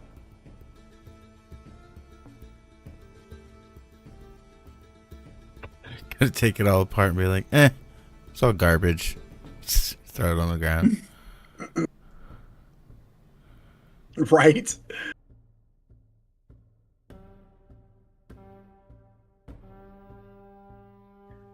So give me 1 more roll, Vandal.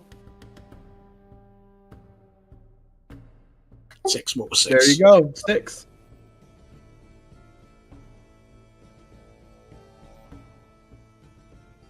Go to my bio. Go to number 6. Number 6. Joy. Oh. Oh no. Oh no. A rift bomb. He's made a rift bomb. A small jetpack large. Oh god. Oh no. The chaos gremlin grows in power. Mwah.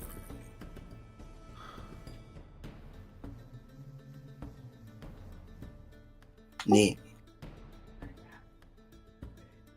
I mean, if out of all the items, I could probably make number 7 and probably number 6, yeah. Quite easily. Also, I did DM you I DM'd you the John, the list. Thank you. He stares in disbelief and utter fascination and incredulousness as you have fashioned the crystallized resonance extract and mounted it in the modified astrolabe's secondary ring, which has been repurposed as a compression housing. The 4,000-year-old wire that has been wound in a configuration that Master Kotai's brain, against his will, recognizes as technically correct for channeling planar energy in a directional burst. The 3 hollow orrery spheres, 4,000 years of pre-divine atmospheric data sealed inside them, are positioned in a triangular mounting that uses the compass casing as a junction point. The planar membrane needle now functioning as a flow regulator, pointing not southeast anymore, but straight down, with the absolute conviction of something that has found its purpose. And the lenses from the wooden block are arranged along the exhaust configuration in a way that will, Kotai's mind supplies, helplessly almost certainly work.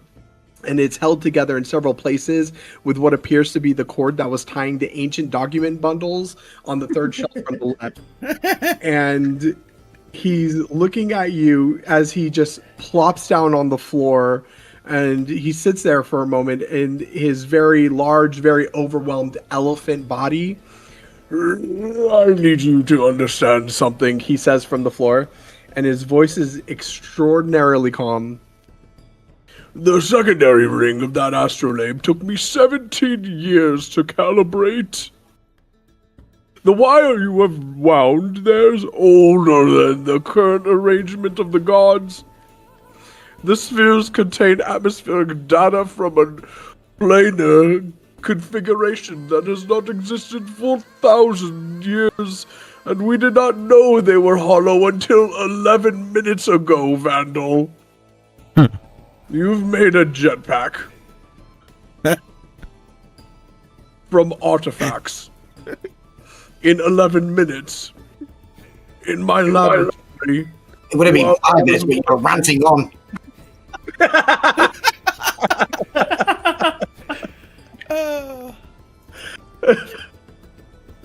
Never minding the fact that you are dealing with ancient artifact lab. Awesome, Vandal. Awesome. But now that this is built, would you rather have me have this jetpack and help save this monastery and all the books and artifacts that are still remaining, or would you rather me put them back together and have nothing?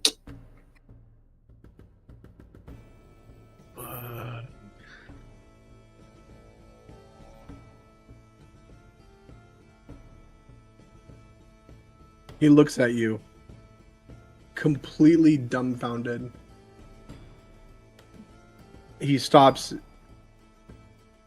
and then he opens his mouth, closes it, opens his mouth again, closes it, and he turns to look at the wall where the safety protocols are buried under 30 years of diagrams, as if the safety protocols might have something useful to contribute to this specific situation.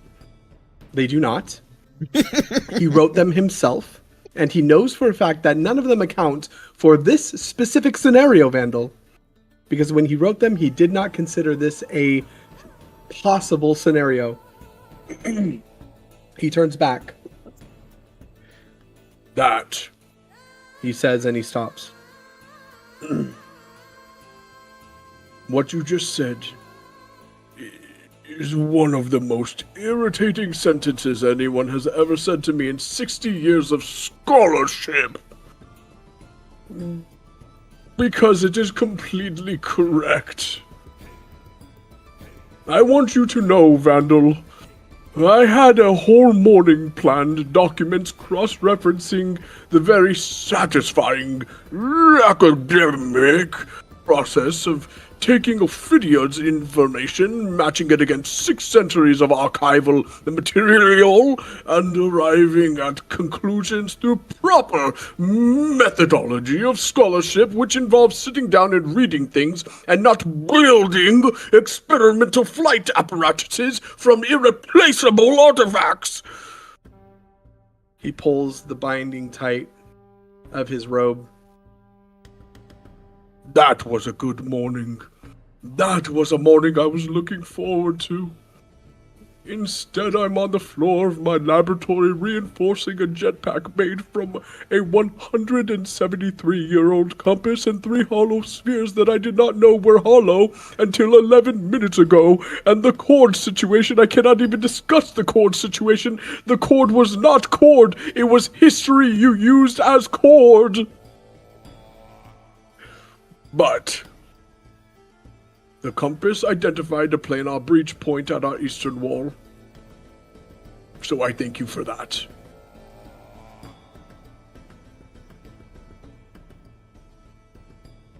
And, Vandal, if you can get above the monastery, if you can see the membrane, if you can see beyond our walls, then perhaps it is worth something.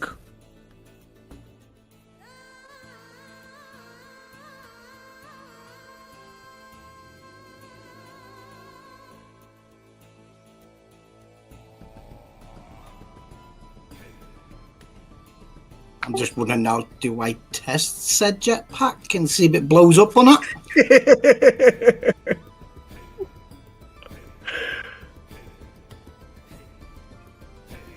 It is Boom. stable. Maiden voyage. It is stable.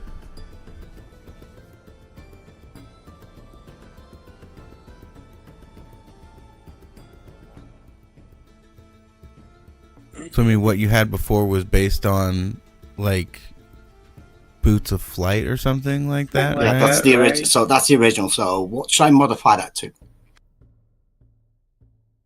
You can add an additional 30 feet for a total of 60 feet.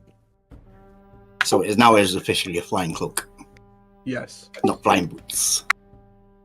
Yeah, 60 feet. That's crazy. I mean, it's not that crazy. But it's faster than where I can walk. Yeah. And Congratulations. fly up to 4 hours. That's crazy. Actually, still that's still crazy. I have to charge the fucker though. Like literally, it's at 0 now.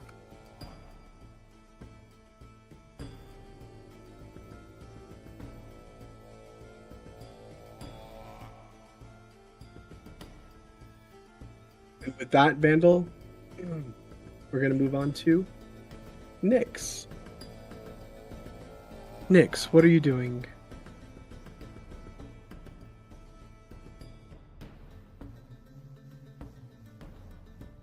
You're muted, Nyx.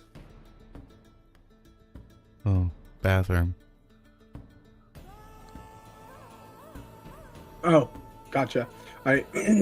Well then, Ren, was there something that you wanted to do?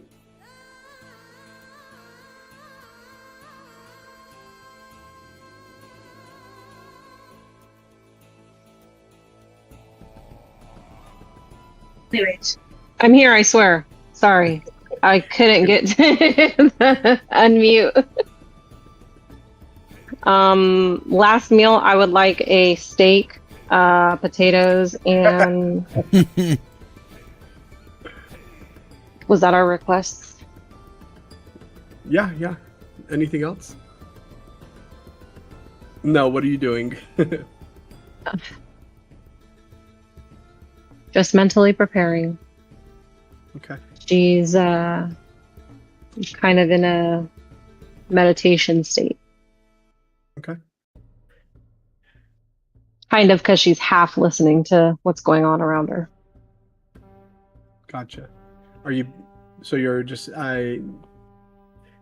meditating in the grand entry hall, paying attention Yep. to the surroundings? Okay. Yep. Perfect. Close the door. All right. Zin, Solus, you guys begin walking up the steps. What are you guys doing? Was it following? I believe so. No, I went to go kind of take a second by myself. Were you staying? Yeah, I was staying down. Yeah, after being having that conversation, I'm gonna have to talk to Mia and see if she wants my help. But I was also going to play Mopey Man in the corner after being scolded by Daddy. Okay. All right. So then let's do this. Stolas, as you begin walking up the steps, what are you doing? As I'm kind of walking in the direction that I vaguely remember Vandal heading off into, as I'm kind of wandering about, do I happen to come across like the library or anything like that? Yeah, you do. You actually come across. So a couple things happen. You come across the entry to the archive, which you saw, and you would actually hear the sounds of things shattering, being dismantled, and Master Kotai distantly yelling. Right as that happens, Master Sorian walks in front of you and says, "Hey, oh, Stolas, I was looking for you. Here, Help me. Oh. Yes. Yes, what is it? He looks up at you as he holds out his hand, and you see small circular tokens in his hand, 4 of them. And he says, I wanted to thank you and your companions for everything that you are doing and will do to save this monastery. These grant you access to all areas of the monastery. In this same way, I have access. This is a high honor, and I am honored to give it to you. As he picks up one and hands it to you. By all means, the honor is all mine, and I will graciously accept it. Was your monkey friend down there still? I did not see him come up. Yes, I believe he's taking a moment to gather himself. He's just down the way, and I'll kind of point from where I'd come from. Thank you. Enjoy. And he passes you by and continues walking down the steps.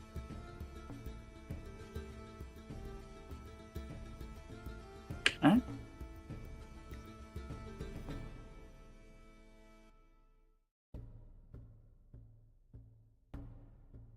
As he kind of leaves, I'll kind of take stock of the general area. I specifically take note of the exasperated sighs echoing throughout the room. As he sighs exasperatedly, just another thing to add to the list, and I will begin making my way to where I presume Vandal is causing a ruckus. Okay. You walk in. This is the entrance right here. Right there. You walk into the archives, and you are greeted with the scent of electricity, more so in the air. You smell the scent of parchment and old dusty books and wax and oil and ink. The scent of the arcane mingling all around you, and just over, you see in front of you a banister, a railing, and you just beyond it, you actually hear the sounds coming from below. Over to your right, you see a series of stairs that lead down. I assume you're taking the steps down? Yes. All right. As you do so, the echoes get louder as Master Kotai is in a full rant of what Vandal is doing, and you hear the whole of the exchange as Master Kotai is weeping, and you come onto the scene as Vandal is holding a contraption together, and Master Kotai has just announced that he has, much to his dismay, crafted a jetpack out of artifacts that have been here for thousands of years.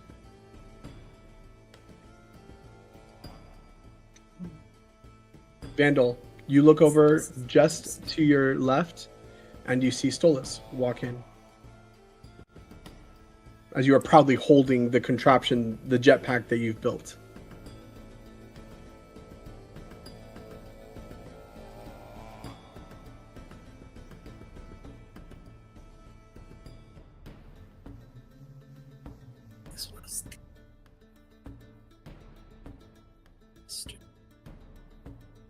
well, the first thing Sauce would spot was a big smiley grin on Vandal's face. I'll look to the smile on Vandal's face. Look over to the exasperated mess of Kotai, of Master Kotai. I look back to Vandal. Are you giving Master Kotai a hard time? No, I'm just trying to educate him in the finer arts of arcane, magic, and with that, I literally start, activating the jetpack and start whizzing around.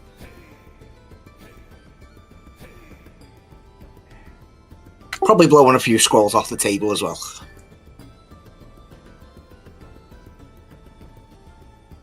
Oh, great. Another one. Please come in. You are Stolas. We have not had a proper conversation yet, but I have wanted to.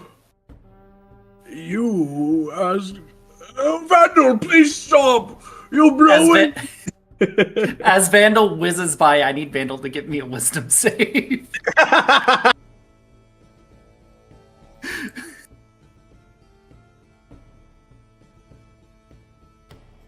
Oh my god! Vandal, as you whiz by, you watch as Solus's hair kind of gets brushed to the side as he kind of stops with a shock at you flying by so quickly.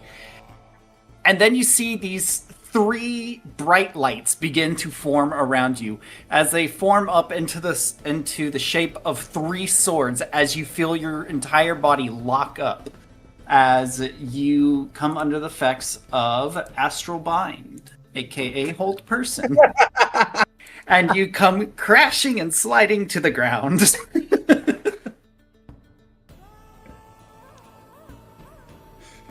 Oh god! I'm just picturing a Family Guy, and where he's got the jetpack and he just lands on the ground and just starts slamming into the wall continuously. Even though I'm bound, technically my backpack's still going. Yeah. Can you think that? Can you feel yourself thinking a little easier now, Master Kotai? Oh, yes, thank you so much. You don't understand what he did. He took ancient artifacts in our laboratory, burst them together, and crafted something so genius it is maniacal. And I don't like that. I am impressed. But thank you. Thank you. Now that madman will stop. Well, you'll technically be stopped for up to 1 minute, but... While his insanity may come off as crass and downright bonkers, you can rest assured that he does have a very strong talent for making very capable objects. I would recommend that within the next... To look at his wrist, 45 seconds, you gather up anything you don't want him to dismember. His eyes go wide at that, and he immediately starts picking up everything on the table. Yes. Oh my god. Oh my god. Just like zero hesitation, arms down on the floor, swiping everything to the side. Where's the bag holding? I need the bag holding.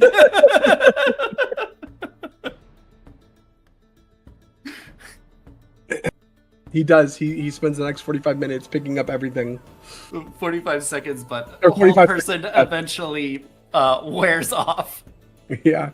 And he's halfway through packing stuff up, trying to be gentle as the hold person wears off Vandal.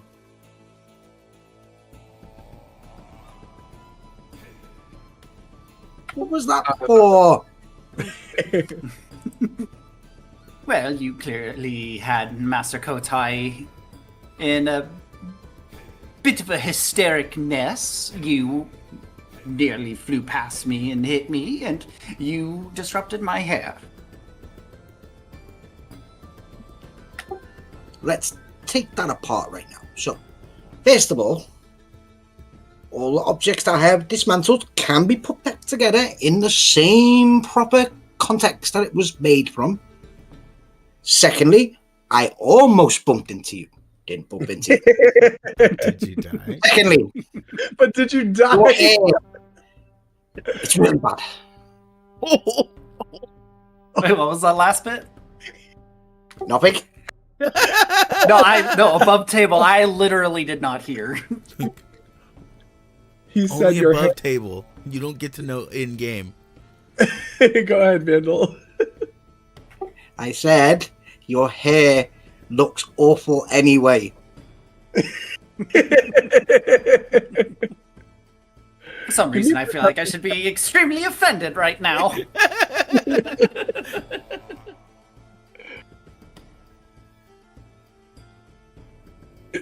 Now that that's handled, please, Vandal, refrain from piecing together any other items or dismantling, and we will move forward in progress scientifically. And you, Stolas, as I was saying. I'm sorry, the proceeding forward scientifically is not going to fly for Vandal. Well then, I will leave Vandal to your responsibility, Stolas. You think I can control him? Look at him! And I'll point over as I assume Vandal is already trying to dismember something else. Yeah, I'm already Chewing on a fucking I'm gem. literally already picking up an object, like sort of like. Literally looking at the And then bookshelf, Solid's like just what looking can at me, I and do? like, I just quickly put it down, like, nope, I didn't do that, I didn't touch nothing.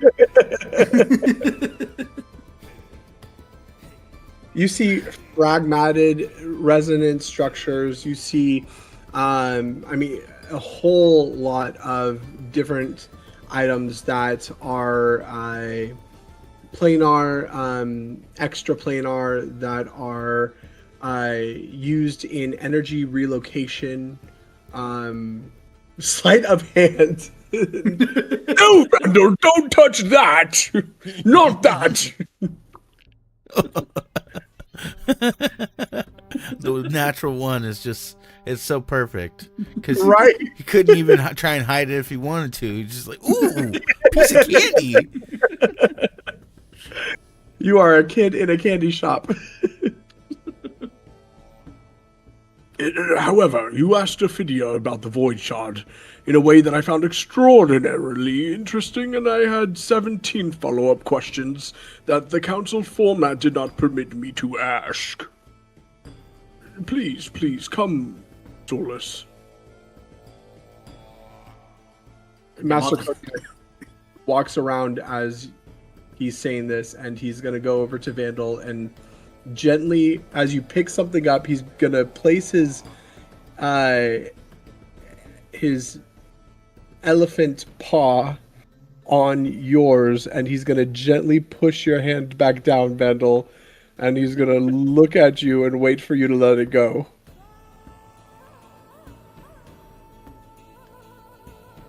Probably would have a twitchy eye right there, and just like, sort of put it down gently.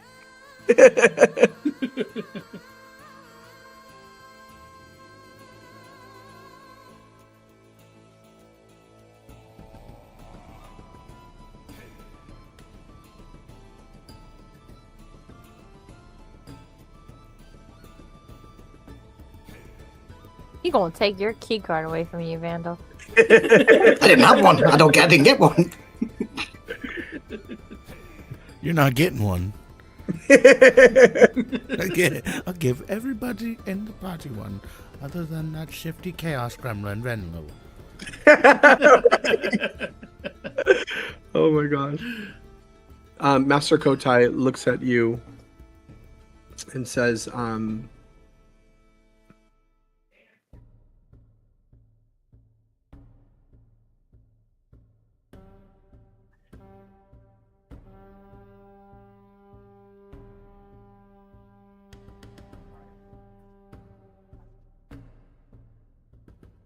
What is your familiarity with void shards?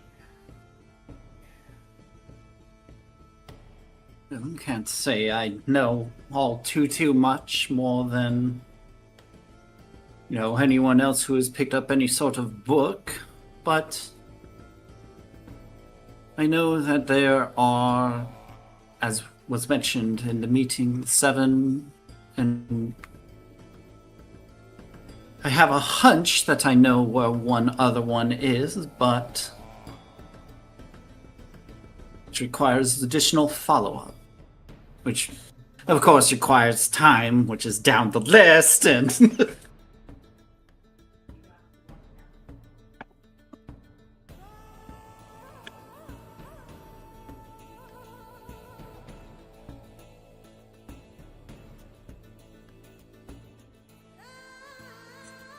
I see. Well, we, as you heard in the delegations, we have a void shard here.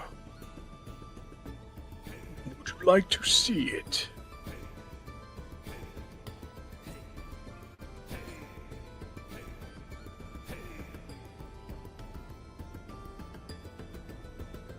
is where it is currently located, the same place where it shall be held when the inevitable attack happens?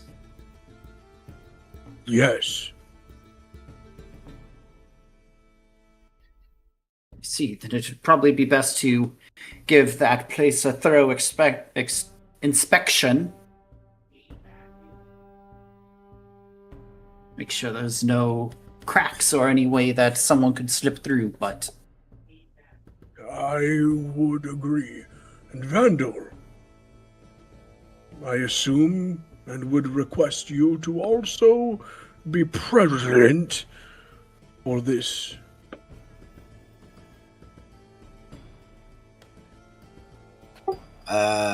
Wouldn't miss it for the world. Wonderful. Well then, follow me. He begins to take a step toward the staircase leading down to the floor below.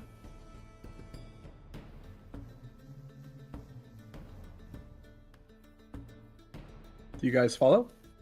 yeah, Stolas will follow. Almost fight the temptation to backpedal and grab something. Oh, and by the way, Vandal and Stolas will reach around you for a quick second, and as he pulls back, he's holding a rope as he's tied it onto your waist. Oh I literally just look at the rope and then just look at him and just put a leash on him. you didn't think this one through. Well, I know it's not going to be nothing's going to hold you forever, so it's just a temporary solution in case I take my eyes off you for more than, what is it, 2.5 nanoseconds? What happens when he puts his jetpack on? That's literally what I was making like. Well, it's not tied to Stolas, he's just holding it. It's just the alarm bell. I just see Vandal flying in the air with Stolas holding on to the rope. You think Stolas has the strength to hold onto the rope? Maybe. Better than Orinarius. Resent that. A lightning bolt strikes in out of nowhere. That would be a fireball. It would be exactly our torture. Right.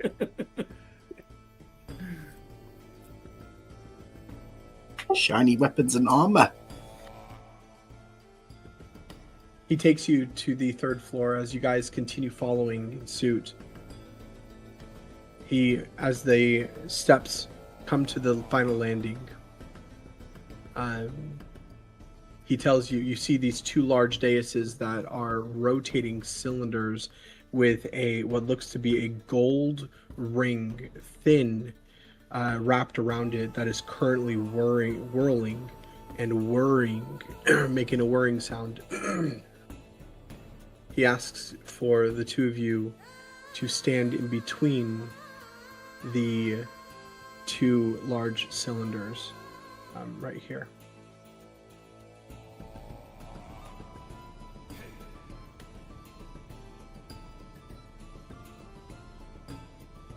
So this is where they're housed? No. Not yet. We have to transpond. As the two of you step into or in between the rotating cylinders, he takes a step. You see a book. You see another large magical circle emblazoned on the floor. And he steps in front of the book and he flips a page. And then you listen as he starts quoting an incantation. The cylinders begin to rotate faster. And you watch as electricity begins to arc between the two of them. Just overhead. Never coming close to you. Just jumping from one to the next. And then the magical circle lights up in this effervescent blue, illuminating the whole of the archive floor. He quickly runs from the circle and puts his elephant arms around the two of you as the cylinders rotate faster and faster, lightning arcing between the two of them more chaotically.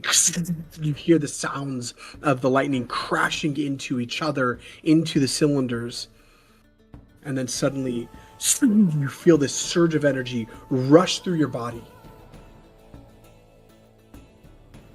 You feel the air around you get pulled out of your lungs for a brief second as the room around you elongates, stretching impossibly long, infinitely long. Suddenly colors whir past you as you find yourself collapsed into endless darkness. And then just as quickly as you left, you find yourself in a cold, dark area. You see, as your vision comes back,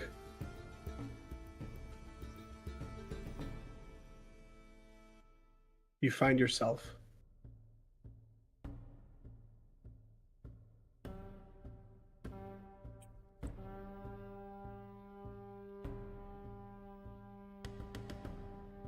on a cold stone floor, Master Kotai around you. You quickly take account of the area. You see monks sitting on ballista, training arrows at you and some at a central location. And as you look over,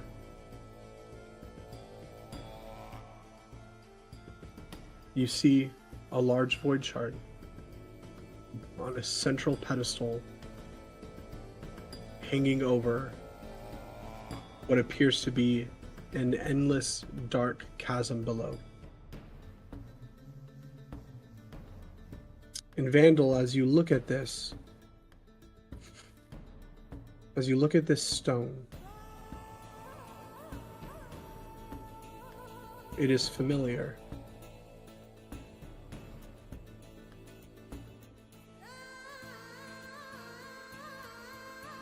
It is completely familiar to you.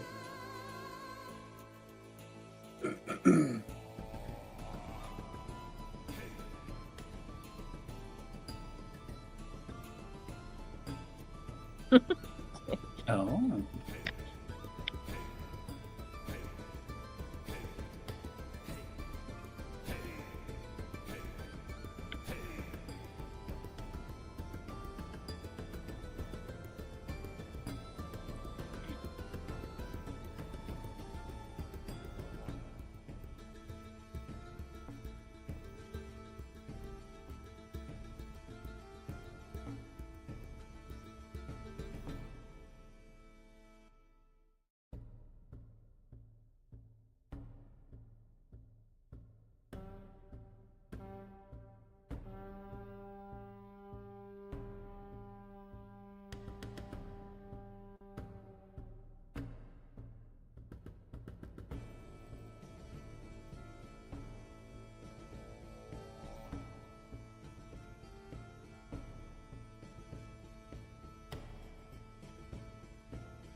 Stolas, Yes. give me a perception check.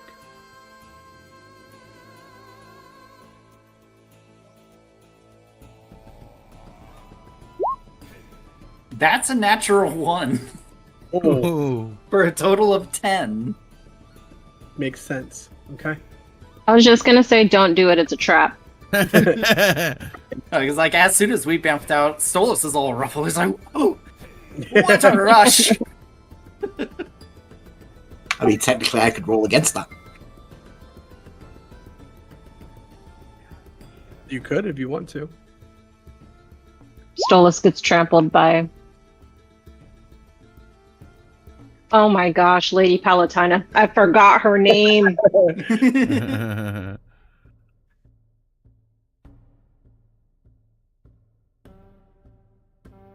But yeah, man, I would sort of look at Solace and then, look at the shard Oh, bye. and sort of like, notice how, eerily shocked, Solace is. And then I also like, oh yeah, start looking eerily shocked as well. This is the monastery's most prized possession. The Void Shard.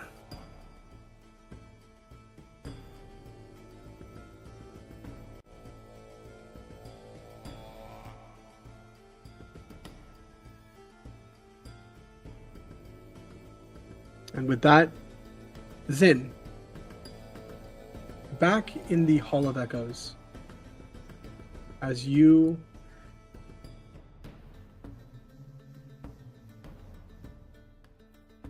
sit with your back against the wall,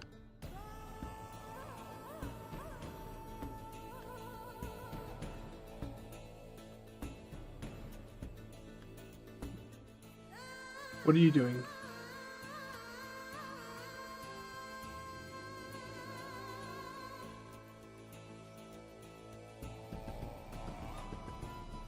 You, Zin. Can you hear me? Yes, I Oh, can. yeah. Yes. Okay.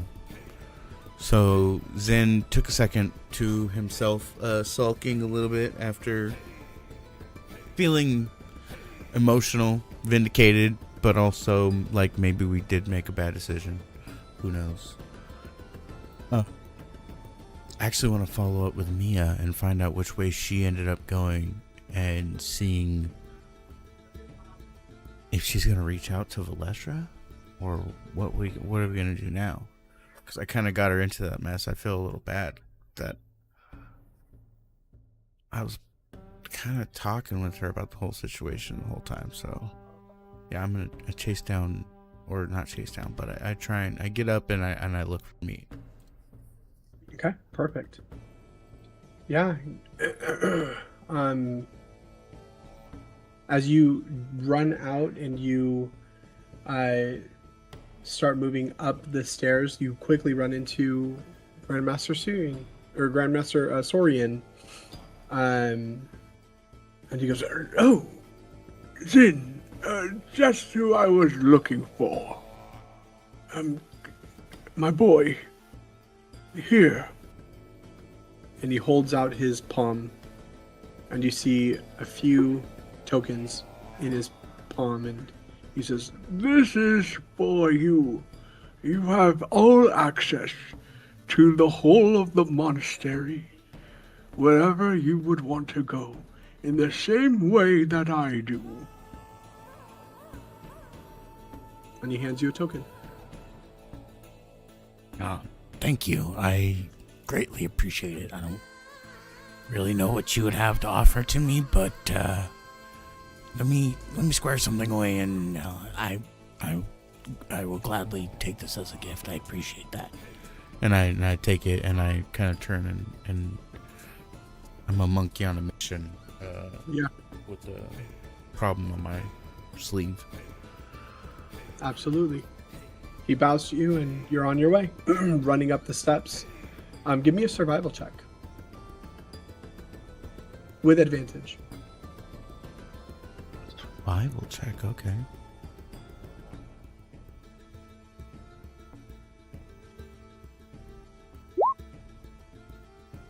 Why is Ren around? Good thing. Good thing. 14.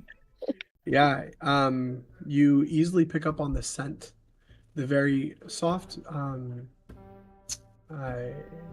sweet, like mango on a beautiful summer day scent that you know is Mia's. And you follow it through the halls, and within just a matter of minutes, you track her down as she is in the grand entry hall on her way to what you can only assume is to speak with Valesha. You easily catch up to her. Go ahead, take it away.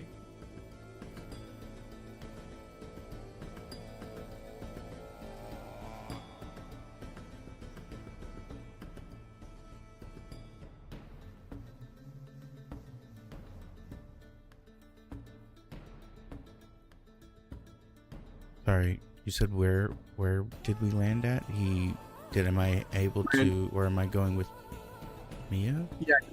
You caught up to her in the grand entry hall. Okay. Excellent. Mia, what are you doing? Because she pretty much just ran away at this point, right? Correct. Yeah, I don't know. I needed to. I need to think. I thought what I was doing was only harmful to myself, and I didn't think that it was or could be harmful to Nadia. No matter what happens, something is going to happen with Nadia. I still think you made the right decision, because we didn't know any of this was going to happen before we went and spoke to her. We didn't know that other people were coming to speak with them or offer assistance. We didn't know people were already coming from the land of the undying. We didn't know any of that. We did what we had to with the limited knowledge that we had. Now, it's up to you whether or not you want to try and speak to her again. But I appreciate you sticking up for me back there, but I realize now that this should have been everyone's decision, and I need to talk to the whole group about this.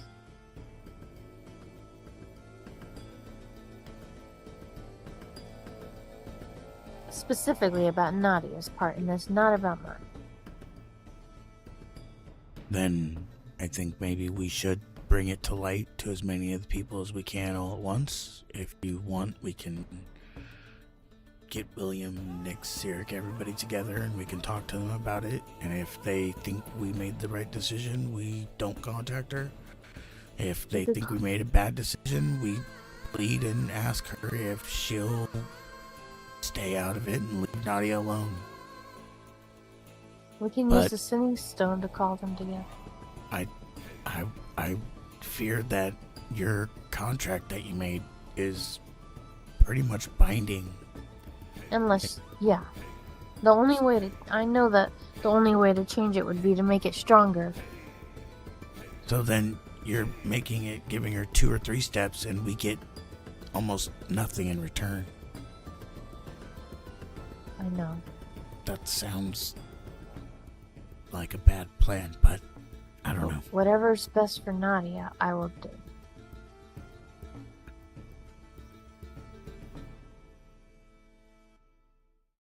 So you want to talk to the rest of the group? Put the cards on the table? Yeah. And I put my hand on her shoulder, try and comfort her, because clearly she's distraught. And I walk to go find William. Fortunately He's enough. asleep. I know. It's 11:47 though. We're almost towards the end anyways, yeah.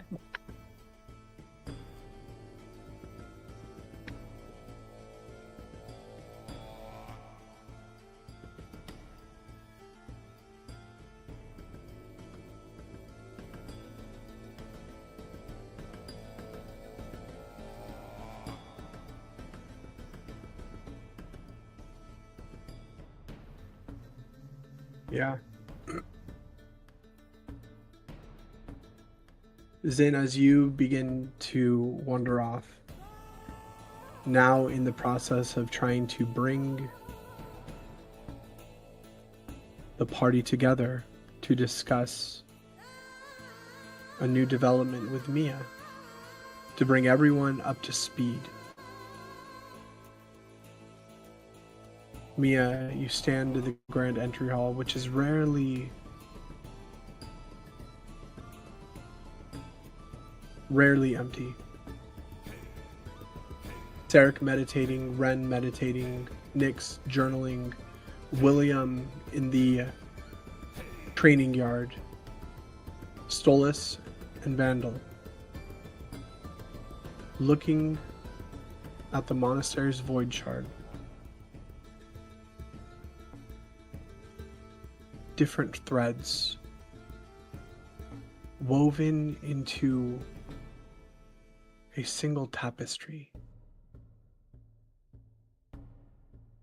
The sun touches the western edge of the World Pillar Mountains.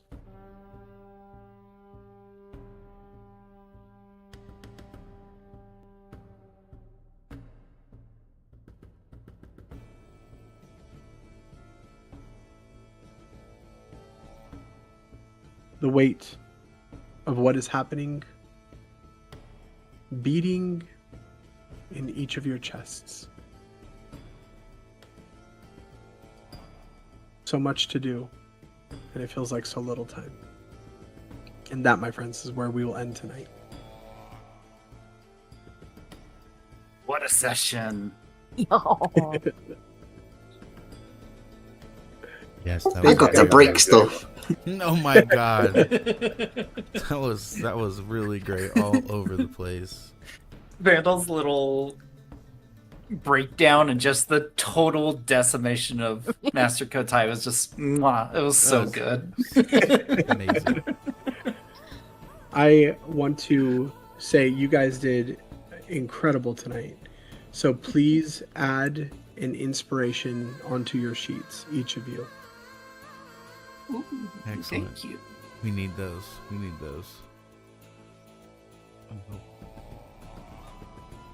Great session tonight, guys. Thank you guys so much. And for those who are watching, we hope you enjoyed it. And click that like, click that subscribe, follow us, hit that bell, all the things. And we are looking forward to more Fate Forged. That's right. See you tomorrow for Hell yeah. some little Great, bit of great role play tonight, guys. You guys did Anti-rut. amazing. Yeah, you as well. Fantastic characters today. Oh yeah, I love it. So much. Poor Kotai. Dying, like blowing up.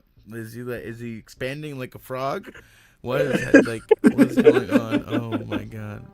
Vandal, you chaos gremlin, you literally is giving him a stroke.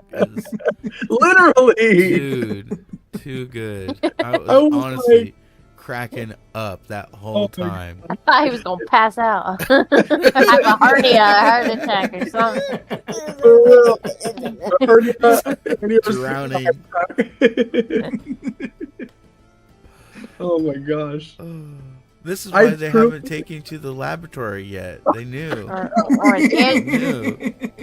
Or an aneurysm or something. Hey. He had a full 45 seconds to gather as much shit as he could. Oh, and he tried. Incredible. So does that mean what's left over is mine now? Yeah, right. Do you not notice that he took you out of the lab? Yeah, now he's got more time to gather the others. I wonder which room they'll end up in. Oh my gosh. Anyone other than the artifact room. Yeah. Here's the grand tour of the bathroom.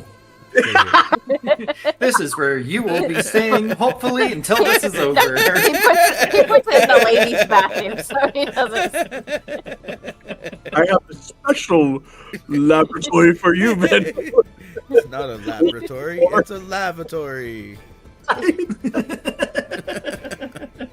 Oh, Vandal, it was incredible, dude. Oh my god. All right, you guys have a good night. We'll see you on tomorrow for some Dreams of Hyrule. Yes. Hell yeah. Hell yeah. Zin, Yes. can I schedule time with you tomorrow to go over what we need for the animated series? 100%, absolutely. Cool. You just text me or call me. I am mostly free tomorrow. Beautiful, man. Beautiful. All right. All right.